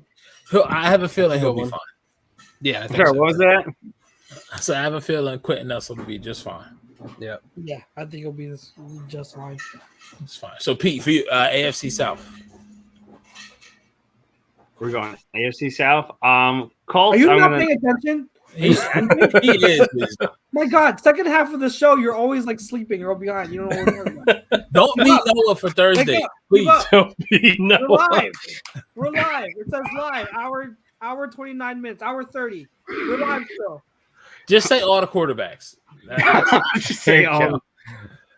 Yeah, Colts. I'm gonna go Matt Ryan because I'm interested to see what he's gonna look like with an actual like fucking team and not the fucking Falcons. Oh, excuses. Falcons.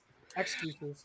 Texans. I like Don's suggestion and me only caring about the Texans mascot because that's the only person on the team who matters. No, I like Davis Mills. I honestly think there's something there with him. I think he You could like be him or solid. his neck? Look, right, as of right now, he is known throughout the land as Littlefoot. Jaguars. Every time you hear that name, Littlefoot, it's fucking That's so true.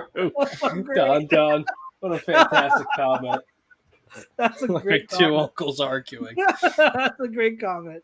That's awesome. Jaguars. Obviously, it's going to be my boy Trevor Lawrence. I think he's going to ball the fuck out, and he's going to shut specific people up. And Titans. I'm gonna shock Pete and say Traylon Burks. So 3 out of 4. I was You close. said I was gonna go all quarterbacks. I did not go all quarterbacks. Always taking the easy way. All right, NFC West.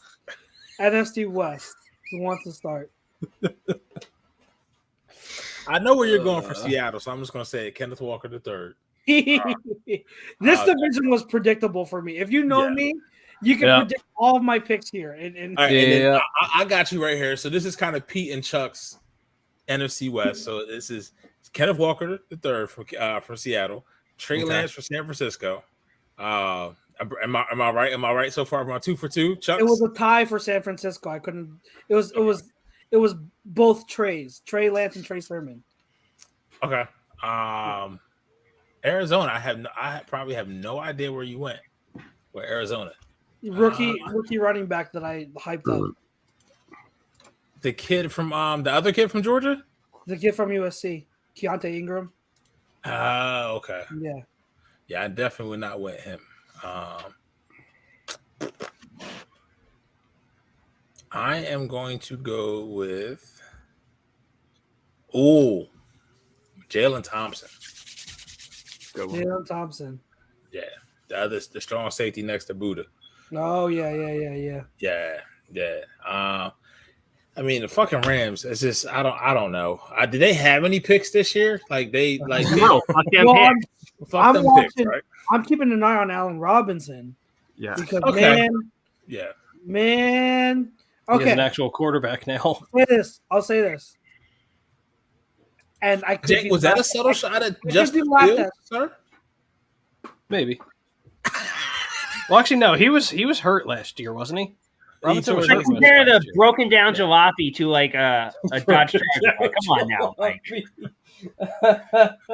So I'm gonna say this now, and I could be laughed at, and maybe I deserve for saying this.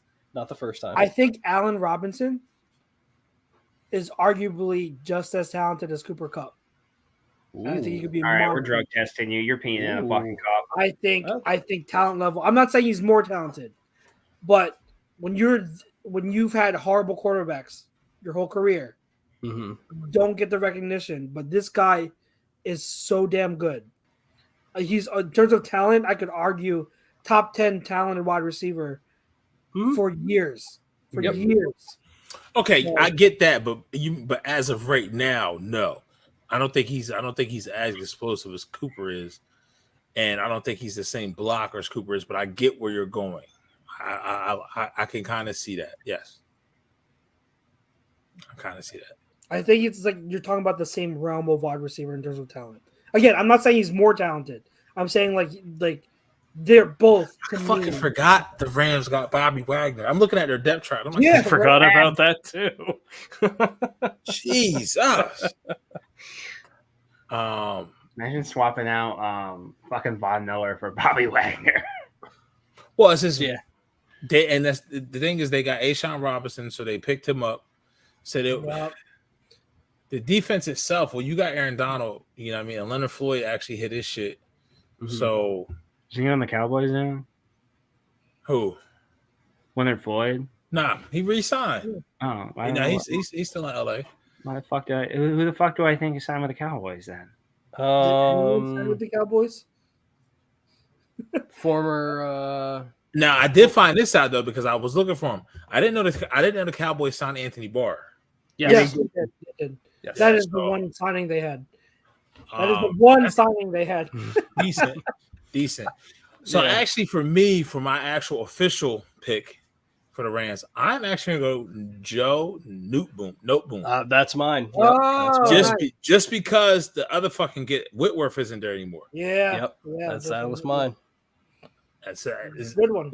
What can this kid do? And then, I mean, you could go Matt Stafford as Pete May because who knows when he's coming back. When you have Sean McVay says his elbow pain is abnormal, okay, that's not a good sign. And I mean, but also at the same time, it was abnormal, and this bitch still won the Super Bowl. So, Right. Right. So, but that's it for me. Pete, Jake, official picks for the NFC West for the Rams. For the Rams, yeah, I'm right there with you, Pete, for Joe Noteboom. Just, I don't know how good he's going to be replacing Andrew Whitworth, but we'll see. Cardinals, it has to be Kyler Murray for me, just because obviously he got paid and stupid. There's an expectation. You want an expectation there. 230 and 160 guaranteed. Yeah, there's an expectation there. Is he going to watch film? I don't know. We don't know. Yeah, make me. And then you're going to be without your number one wide receiver for 6 games. So that's also another part of it too. So there's an expectation. Might be without wide receiver 2 as well. Yeah, there's an expectation. So, and he's had a history of starting off hot and falling apart at the tail end of the year. So if the Cowboys were a player, I still think this contract's a mistake, but I get that you had to do it because you're not going to have 2 former number 1 picks leave. But yeah, as much as of a mess as the Cardinals are, it has to be Kyler Murray, and he really. I get that he's paid and that whole thing, and some some Cardinals fans will be comfortable, be like, all right, we got him for a couple of years. He needs to step up now. For the amount of money that he's getting, he needs to be a top 5 quarterback this year. And then, for Seattle, this was Chuck's other pick. I thought he was going to make was, oh my God, Tyreek Woolen. Oh yeah, That's who I thought your pick for Seattle was going to be. Tyreek Woolen. Yeah. Oh, I wanted him so bad. I was like, he's the only one left. Please take him. And I was watching videos of him and DK 1-on-1. Yeah. Woo.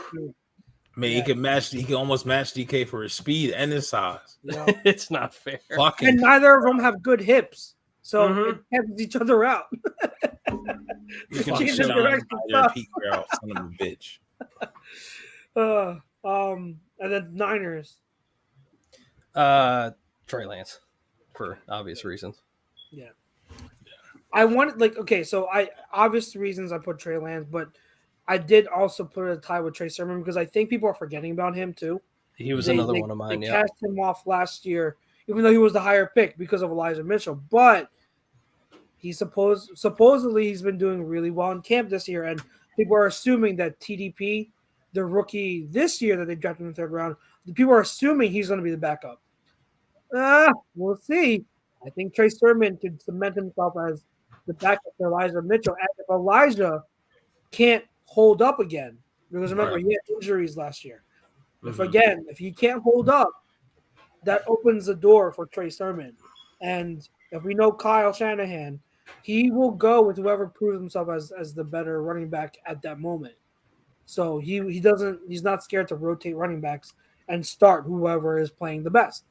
So Trey Sermon, who is the other guy I'm watching, obviously for Seahawks, Ken Walker. And the report was today that one, Rashad Penny has a hamstring or groin injury? Groin injury. Yeah, groin, yeah. It's starting. I'm telling you, it begins. We had Chris Carson retiring, and now Rashad Penny has injuries.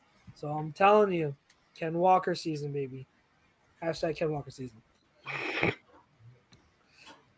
All right, Young. NFC West. Woohoo! So Cardinals, I'm gonna go Cliff Kingsbury. Ooh, You're gonna absolutely go. I'm going Cliff Kingsbury. I'm wondering if they have another subpar season where they don't move any further into the playoffs, or if they don't make the playoffs, do you continue with him? I think him and Murray are attached at the hip.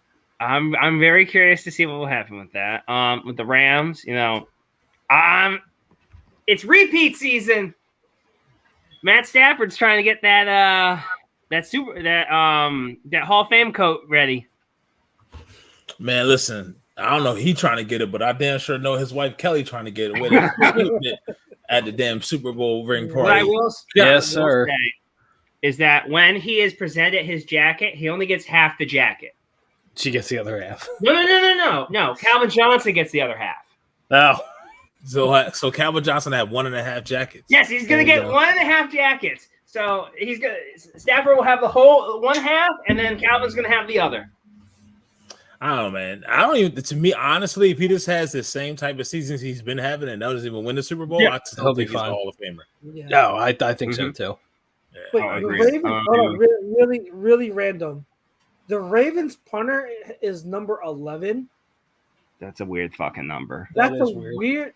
Seeing a punter with double-digit numbers, that's weird. Yeah, it's that new rule now. You can wear what you want. You can wear what number you want. Weird. It's like It is give that to an offensive playmaker, not a punter. Right. 11's too good of a number. Mm-hmm. All right, yeah, resume. Sorry, I noticed that. Okay, it's okay. See, Carson Wentz sucks so bad, even the punters think they can have 11. With the Niners, obviously, it's got to be Trey Lance. Everyone's looking at them, especially when they're trying to get rid of Jimmy G right now. It's very interested to see how he'll run that offense. And with the Seahawks, I'm going to say DK Metcalf. Okay. Because look, DK was phenomenal when he was playing with Russ, but like when he was playing with Geno, he wasn't looking so hot. Mm-hmm. And I'm really interested to see, because look, your quarterback this year is basically it's Drew Lock. Like unless they end up trading for like Jimmy Garoppolo or whatever in the next 2 weeks, Drew Lock is your fucking quarterback. As someone who had to watch every snap of Drew Lock's rookie year, God bless you, DK. You have fun there, buddy. Like San Fran and John Lynch are such in an envious position right now because all it takes is for this appeal to come down. There could be a bidding war for Jimmy G. Yep. Mm-hmm. Straight up. You just need one injury to fuck everyone over. I see the thing with the Seahawks. I don't know. I don't know. I'm not gonna say I don't know. I do know that he doesn't really fit what they want to do. But No. you just need the interest to be there. They want to run the ball and they want to take deep shots with play action. Jimmy G doesn't take deep shots. No. Jimmy G is a West Coast guy. He will take the intermediate or underneath routes off play action. So the play action part's there, but Jimmy G ain't taking deep shots. So unless they're going to convert that system to more of a West Coast underneath, predominantly scheme. Yeah, I don't know if Jimmy G fits there, but if they're that desperate, then yeah, by all means, trade for Jimmy G. Go for it. If I was Seattle, I just looked him up. I was like, "Where's Nick Foles at?" And then I realized he's in Indy. That bitch ain't going nowhere. He ain't going nowhere. He ain't going nowhere.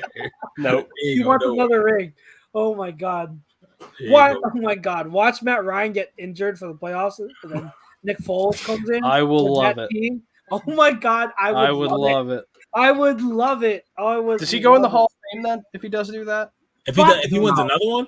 Yeah, like literally exactly how Chuck's worded it. Oh, Matt Ryan gets hurt, and Nick He does it goes again. in and wins another one. Well, Is Phil Simms in the Hall of Fame? Eli Manning has 2 rings and will go into the Hall of Fame. So why Yeah, wouldn't but Eli Manning was a career starter. It doesn't matter. 2 rings. That's the only reason why he's getting in. Mm-hmm. Honestly, with those teams that they want, that Eli Manning won the Super Bowl with, they probably win the same shit with Nick Foles. Yeah, hands down. Oh yeah, yeah. Hands down. We'll never know. Exactly. Yeah. Yeah. See now, Pete, you're mad. No, you don't make you can't make the Hall of Fame with 1 fucking Pro Bowl. I'm sorry, like he's never completed a full season. Stop. Pro Eli Bowl Manning is MVP, going to Pete. get into the Hall because of 2 rings. Bart, that's it. He's That's also the a only career reason. starter and has 300 And because his last touchdowns. name Like, is come on. Manning. Is there another 2-time Super Bowl winning quarterback that is not in the Hall of Fame? Yeah, like Phil Simms, isn't he? Isn't he not in the Hall? Did he win? Did he win 2? He's got. I'm pretty sure he has 2. But But one did of he them, one of those rings, he was hurt because Right, that was a Jeff Hostetler. So Hostetler. I'm talking about if he started 2 Super Bowls and won 2 rings. Is there a quarterback like that that is not in the Hall of Fame? Let's find out. I already know who it is. Again, I will say this again. Eli Manning is going to get into Hall of Fame simply because of his name and because of the 2 rings, not because of who he was as a player. And I don't understand how he was, but he was so fucking durable. That's the one thing about Eli. I give him Also, that. yeah, he played a long time. Without major injury, he played a long time. So And the the ironic thing is that the Colts are in the Super Bowl and they fucking Jim Plunkett, the perfect fucking example. Jim Plunkett, yep. Has 1 ring, and that's because Buffalo missed their field goal. Eli Manning. Jim Plunkett won 2 Super Bowls, and he's not in the fucking Hall. Nope. I think I actually think he gets in this year. I hope so. Is he eligible? He's been eligible. Yep. He was a finalist this year, I believe. Oh no, I was talking about Eli. Oh, no. He's first ballot. How long has Daniel Jones been in the league? So you just got to look at that. That was because he was. Yeah, I think it's coming close, right? So I mean, like, If it's not this year, it's now? definitely next year. I think Okay. Peyton's this year. Yeah, that's Okay. that's a no-brainer. I think Peyton's this year. Yeah. So, Ryan Swope says Nick Foles Hall of Famer. He's been all over in the release multiple times. Hey, I'm just saying.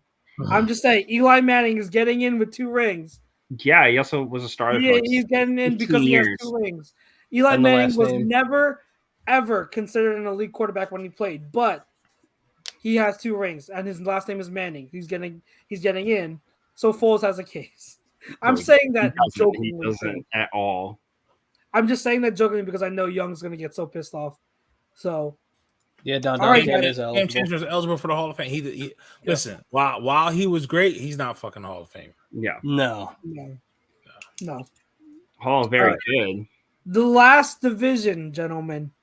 Oh, The best division division of of football. divisions. The gauntlet that is the AFC West. There are so many names. So many names that we could Let's do. just all pick quarterbacks and go. All right. For me, it's not quarterback. And in Kansas City, I can tell you that. No. And I think I know who Chuck's is. Can we in, just Kansas say City. the Chiefs guy right now? All I don't right. know if we all have the same guy, but All right, let's do I'm this. looking- Let's ready? count down from 3 and do it. All right, Okay, 3, 2, 1. Sky Moore. Isaiah Pacheco. Oh wow, wow. Okay, never mind. But Sky Moore's a good one. Sky Moore's That's a a good good one. pick. Yeah. Nah. It's Pacheco for me too. Pacheco's a good I have one. insider knowledge that he is getting reps with the ones. I'm getting like on site practice footage from the Oh, fam. shit. So it's real, man. I mean, he got some Good. older guys in front of him, but I definitely think he's going to make the team, and I definitely think that Andy's going to use him if he gets a chance. So I really feel like I'm not saying he's going to be this player, and you guys know, if you know me, so I'm not saying he's going to be this player, but I feel like the route that to success for him is going to be similar to the route that Westbrook had in front of him. First or second year, he's going to have to play special teams, and Pacheco is already slated as the kick returner.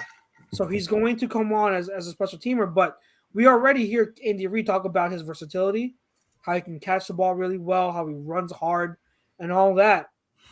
So making it as a special teamer and then establishing yourself as a dual threat guy that can be used in a rotation with the other guys is going to be the next step for him.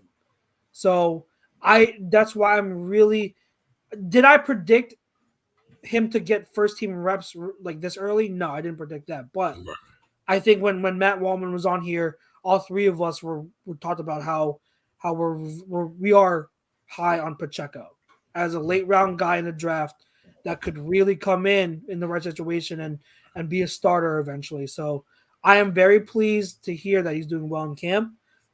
Pete, if you talk to him, tell him that we're rooting for him because I really do think the kid has got talent. And I obviously, being a Rutgers fan, I'm rooting for another Scarlet Knight to make a name for himself. So if he does well, I am telling you, I'm buying his damn jersey. So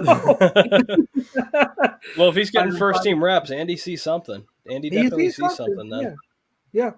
Is he a good receiving back too? Yeah. Okay. Decent. And he played quarterback in high school. That's the crazy. Okay. He's like quarterback, running back in high school. So it's just. I mean, if CEH can stay healthy, which that seems like it could be a long shot. That's the one thing with running backs, man. Once you get the first one, you just it's so much easier. Yeah, it just keeps piling up and keeps snowballing. But I mean, just looking at the Kansas City roster, it's that wide receiver position. I'd listen. But Cole Hartman better step the fuck up. He better, because I mean, I'm looking at two is Scantling, and then who was the third? Oh fuck, was it because they lost Byron Pringle too? Like they lost a lot. Yeah. So they brought in what's his name? Yeah, because Juju.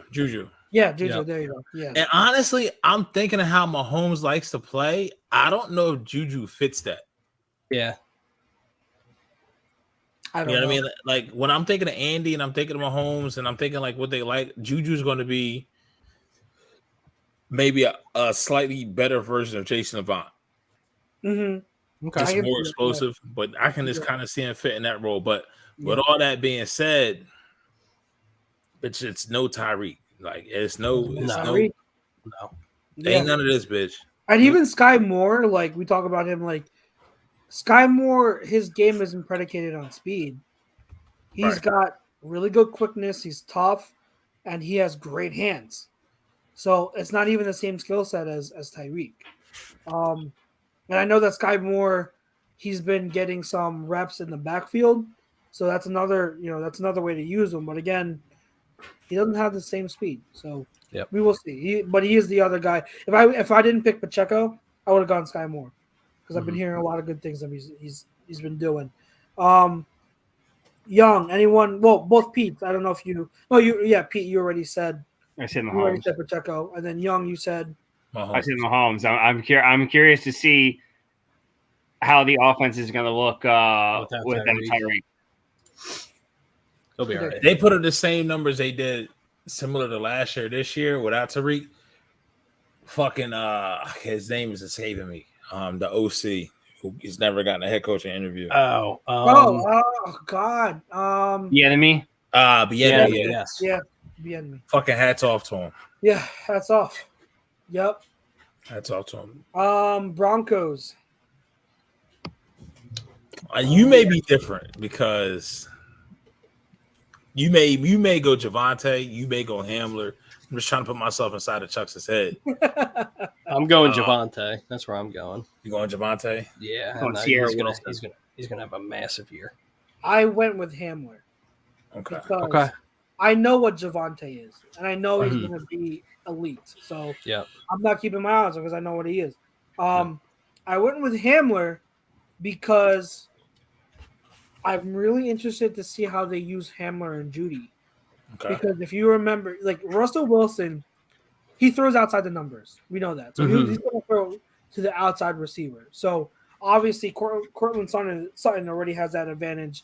I expect Sutton to be the number one guy. So who's going to be the next guy? And I think it all depends on who's going to be the Z on the outside. Is it going to be Hamler? Peace out, Marcus. Later, Marcus. Later, Marcus. Is it going to be Hamler or is it going to be Judy? So Judy being the Rager. first round pick, or Rager. Judy being the first round pick, he has more to lose in this situation than Judy does.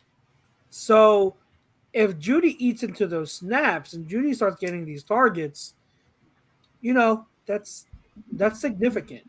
Again, but I don't know. I mean, for all we know, Hamler could be the slot guy, Judy on the outside as Z, and then being moved around, and he could be wide receiver too. That would make sense, but that's just what I'm saying. With Hamler, he's got legit speed. So if they want to use that on the outside, I mean, you're talking about someone who could be the next Tyler Lockett for Russell Wilson. Right. Any other Broncos? I'm gonna go Russ. I have to I don't like to do that where it's just low hanging fruit, but it's just different conference, tougher division. But he's played in that division before. But the pressure, it was solely on you. You wanted out. It wasn't like Seattle was looking to get rid of you. You weren't happy. You know what I mean? And then you handpicked where you went. So all this control that you had and deciding where you're going to continue your professional career as a football player, it has to pay off. Yeah. It has to pay off. Now that move though trickled everything else that happened in the AFC West after that. Yeah. Now, I felt like the AFC West this offseason was every team was like, okay, you do this, hold my beer. You do this, hold my beer. You do this, hold my beer. And out of all that though, Kansas City was the one they never got to tell anybody else hold my beer because they weren't in a position to be able to do that. Mm-hmm. But also at the same time, they were sitting at the top because they won the division. Yeah. So everybody was trying to catch up to them. I equate it to an analogy that Brett Coleman put it as the division. It's everyone at the poker table and they're just going call. All in. Yeah. You're all in. Everyone is going all in after one after the other. It's absolutely crazy. Don does say for Broncos Bradley Chubb. He also says get well soon Tim Patrick.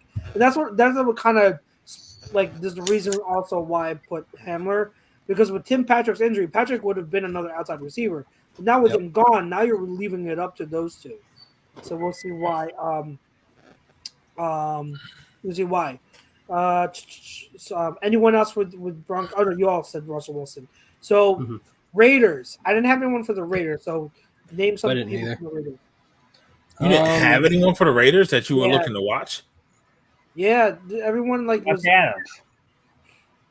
Yeah, that's an easy one though. It's an easy one. For me, it's going to be Josh Jacobs, just because of Josh. That was my other one too. Coach, the commitment to the run and seeing how Jacobs is going to be effective. Yeah, Trayvon Morig as well, the safety.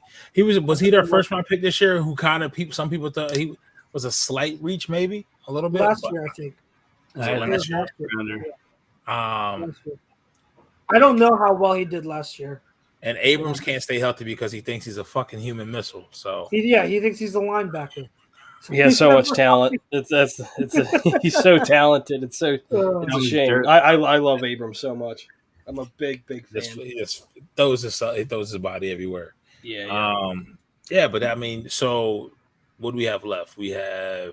Ryan spoke real quick. Ryan said who signed Minnesota Vikings. Yeah, Vikings, and he says, I guess if I were to pick someone, I would pick Hunter Renfrow just because I just love his game. Because Hunter Renfrow will get even more looks with Adams in the house. Adams will be double covered. I love Hunter Renfrow. I think Hunter Renfrow. You could say Waller too because he's coming back from injury. Yeah. True. Yep. True. Yeah. The other two left. So we've got. Let's go. One more left. One left. We got the Chargers.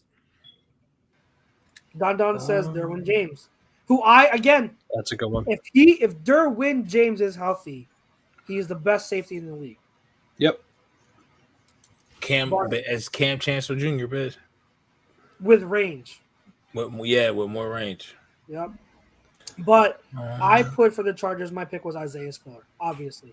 Because I really want to see if he can. You really like running backs, don't you? Yeah, I do. I think so. I think Just a thought. Just a thought, and and the shirt. You know Just what I mean? a thought. It's an assumption. Just throwing that out there. I'm assuming. But yeah, I went Isaiah Spiller. Mine for the Chargers is going to be Asante Samuel Jr. Ooh. My boy. Just him and him and J.C. Jackson. Woo! Yeah. Good luck. Good luck. For me, it's going to be J.C. Jackson just because are you worth that contract? Right. Oh, yeah. I mean, we've seen other DBs leave New England and go to other places, and they have not been the same. Yep. You know what I mean? But luckily for JC, we know all got too a well. defense around you. You know what I mean? Yep. Mm-hmm. We know all And too they just well. got Khalil Mack, too. Yeah. They also got Khalil Mack. Ryan says, I think Chargers go to the Super Bowl beating out the Bills. Yes, I said that even with the stupid Staley and his foolish play calling, somehow he finds a way. So, yeah. I think Staley gets a bad rap. I think he goes a little bit too much on fourth down, but again, I don't have a problem because at least he's consistent. Yeah. Like one of the things that annoys me is when you know a coach is aggressive on fourth down, but then you get mad that he went for it on fourth down. Like, it's too tight. Like you know who he is. Like he's gonna go on fourth down. Like I get if it's like one if there's a scenario like one scenario where it just doesn't make sense, then yeah, I get it. But you can't get mad at a coach for going on fourth down if that's his MO. Right. That's who he is. I would say it's like Doug Peterson in 16 and 17. In 16, Doug would go for it like no matter what, and you'd rip your fucking hair out. With 17, he was working with the analytics department and be like, all right, cool. This is the scenario that makes sense to go for it on fourth down. We're at the 50. I'll go for it. You know, big time decision. I'm going to go for it instead of what? We're 30. We're fourth and 30 on their own 15. Let's go for it. Well, I think he was always working with the analytics department. I think in 17 he had more rope with it because remember Laurie and Howie are big analytics guys. Mm-hmm. So 16 was kind of like the trial period, but the whole analytics thing, I don't think that's just Doug P. I think it's all three of them in unison acknowledging that they're big on analytics and they wanted to incorporate that more. So that's why in 17 you saw it much more. Happened much more, but I think Doug was always like that. Doug didn't bring in analytics. Analytics was always here. It's just that Doug was able to take it to the next level, which he deserves credit for, absolutely. And that's to your point, Young, is that it was so funny even after the Super Bowl when people were getting mad. He went for it on fourth down on some occasions. Where I'm like, of course you're gonna go for it in 4th and 2. Like it's 4th and 2. Like there's a difference between being mad about the decision to go for it and being mad about the play call. Those are two different things. I think it's totally fair to be more upset about the play call than it is to be mad about the decision. Yeah. Because to me, if I'm at the 50 or farther, I'm going down. I'm gonna go for it. I want to go for it. So Ryan asked us, he said, why did the Chargers let go? Because you're white. I can't seem to understand. Was it because of Khalil Mack? Yes and no. I think it was partly him, but also the backup that they got behind Khalil Mack now is Kyle Van Noy. Somebody that's a more familiar, more well-established name. And is probably paying the same or if not similar, maybe a little bit more than Kazir. So, I mean, their loss is our gain. That's how I look at it. I'm only got for $3 million. That's crazy. Yeah, that's crazy. Only $3 million. Joe Hurkowski, he says it's Eagles players to watch Epps, Hurts, and Sanders. Absolutely, absolutely. Those are good ones. It's so. Don says I will say Zamir White looks nice in his first preseason game. He looks exactly what I expected. I mean, I don't think Zamir White will ever be like a top back. I think Jacobs is definitely better than Zamir White, but I don't think that Jacobs is in the Raiders' plans for the future. So I would trade Miles Sanders for Josh Jacobs right now. I would too. Straight up, all Yes, day. please. I All would day. too. Yes, please. Like I was saying to you guys, you make that trade. Jacobs is a better player, but we still have a running back with injury concerns. That's the only thing I'll say about Jacobs, and that's why I would trade for Kareem Hunt over Jacobs, is because Hunt doesn't have those same concerns. Jacobs has missed games every single year, so that is also I mean I would take. He at least puts the ball in the end zone. That's not my point. I'm just saying, like, the concern about durability is still there, but I would absolutely take that risk because he's the better player. Now, Kareem, he hasn't had to carry a full workload since Kansas his rookie City. year.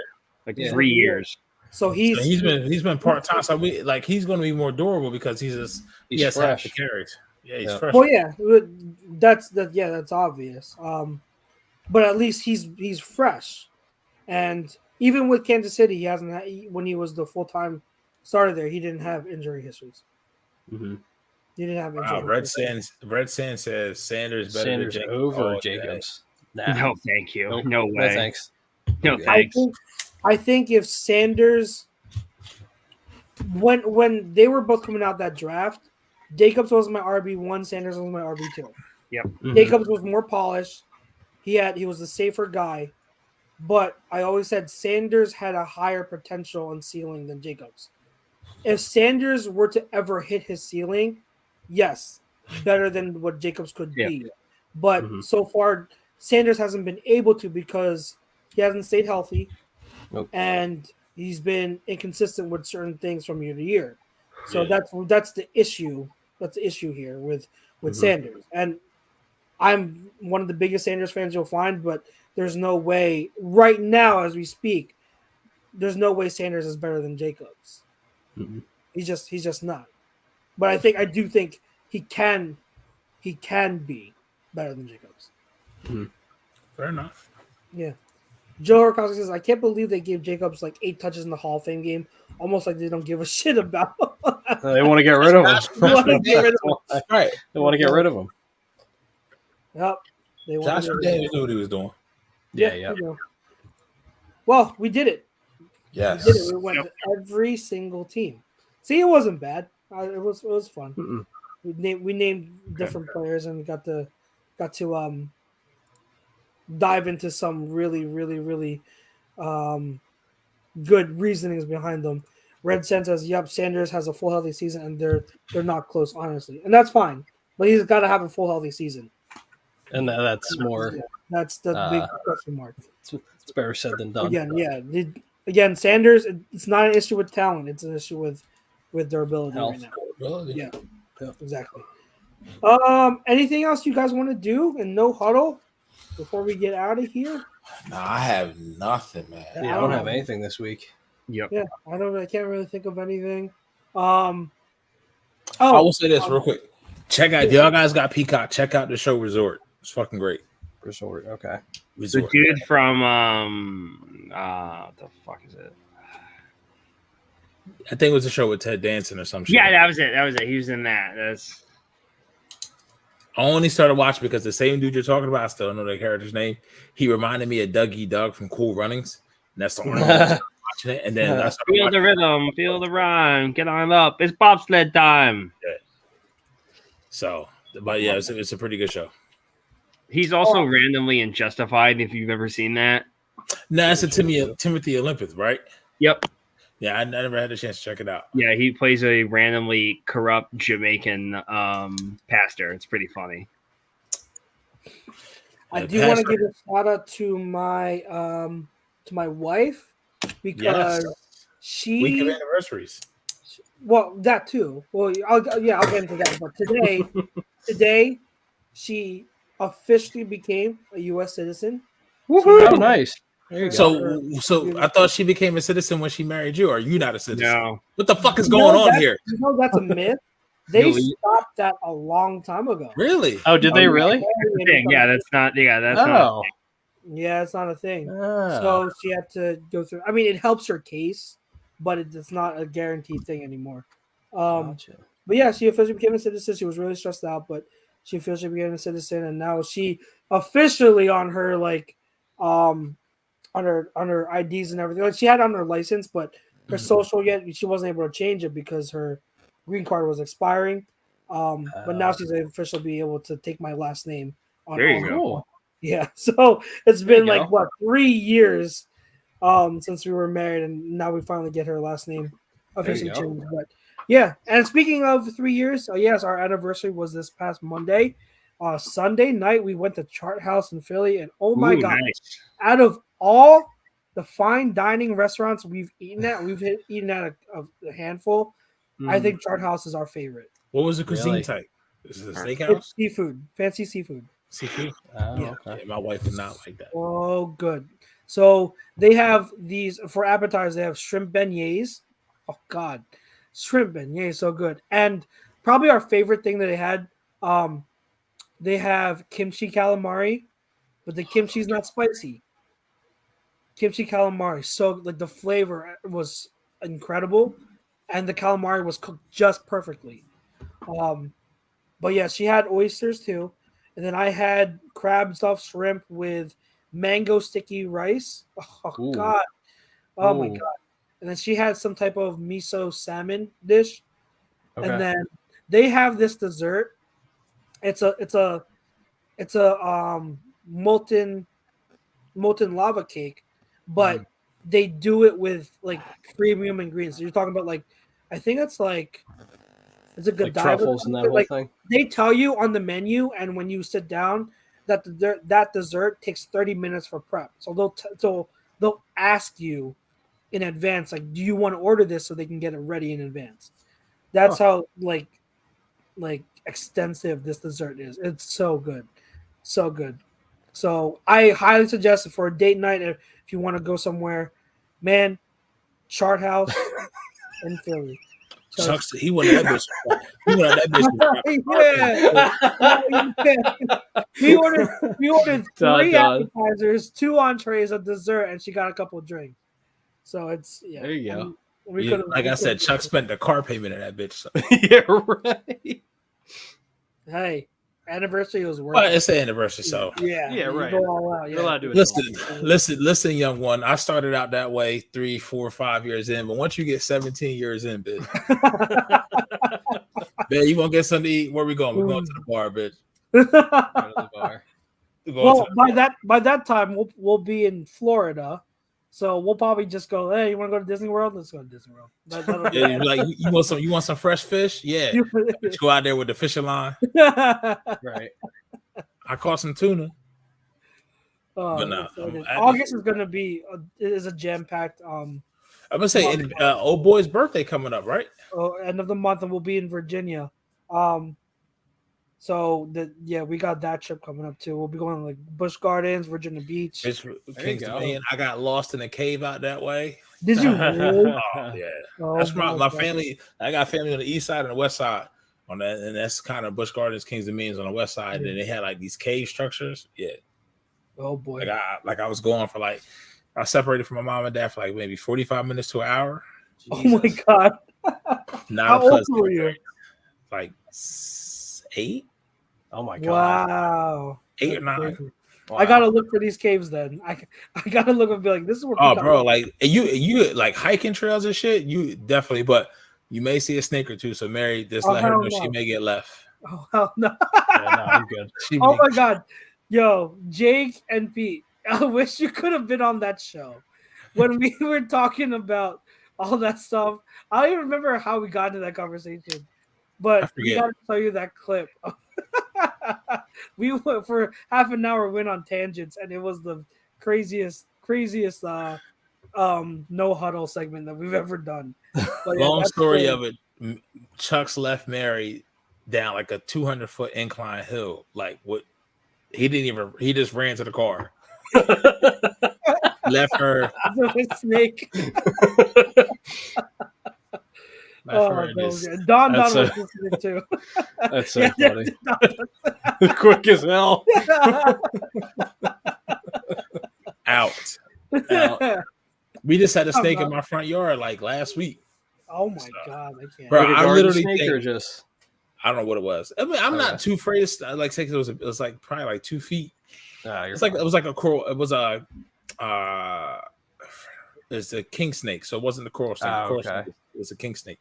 But like last week, I had a toad jump in my house, like and sit in the middle of my kitchen floor. Oh shit! Yeah, I remember you saying that. The snake, fucking ants galore, and then had a mouse last Friday. That's how I hurt my back. Was chasing after this fucking mouse last Thursday and threw my back out.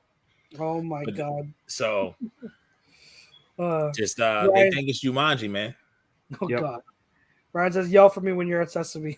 I will, Ryan. I'll be called every 5 minutes. I'll call Ryan Swamp. Ryan, where are you at, Ryan? Ryan. All right, gentlemen, that was a lot of fun. I'm glad we got into that. Next week we'll have more. We'll have some type of reaction to the Eagles' first preseason game. So everyone, make sure you catch that. The game is tomorrow night. I think 7:30? 7:30. Yeah, 7. Yep. Yo, are you guys gonna watch the whole thing, or how do you guys do it? I'll watch as long as Hurts is in, and then I'll change. Yeah, like as long as the rookies are in, I'll watch it. That's really what I do. I usually watch up until like the fourth quarter because that's when like the third stringers are in there. Right. Unless if there's someone, if like Kennedy Brooks is still playing in the fourth quarter, then I'll still watch it. Like it all depends on who's in. So I'll watch a good amount of it. But one thing I am looking forward to is Mike, what's his name, is back. Oh my god. Raiders old GM. Why am I forgetting his name now? Mike Mayock. Yeah, Mike Mayock. He's back calling the games. Yeah, Mike Mayock's back, so I'm happy about that. I like listening to him during preseason. Oh, nice. I thought what's his name? What's his name? That Ross Tucker was doing. I think he's doing it too. Yeah. Oh, they're both on. Oh, that's. I think so. Yeah, I think so. Oh, that's. I'll have to double check. Great. I wish they could call every single Eagles game. Oh my gosh, that's gonna be great. All right, gentlemen. Well, for all of us here at A2D, we appreciate the fam, you guys checking in, and staying with us. We appreciate your support. Ryan, I will definitely call out for you on Saturday. Thank you for checking us out. Check out all the other shows on A2D. We got a show for you every single day. So make sure you tune in and support all the other content we have going on. For all our sponsors, especially our main sponsor, Manscaped, remember to use the code A2D for 20% off. So for me, Chucks, my boy Pete, boy Jake, and my boy Mr. Pete Young, we appreciate your support. Stay safe. God bless. And we'll see you next week. Peace out. Later.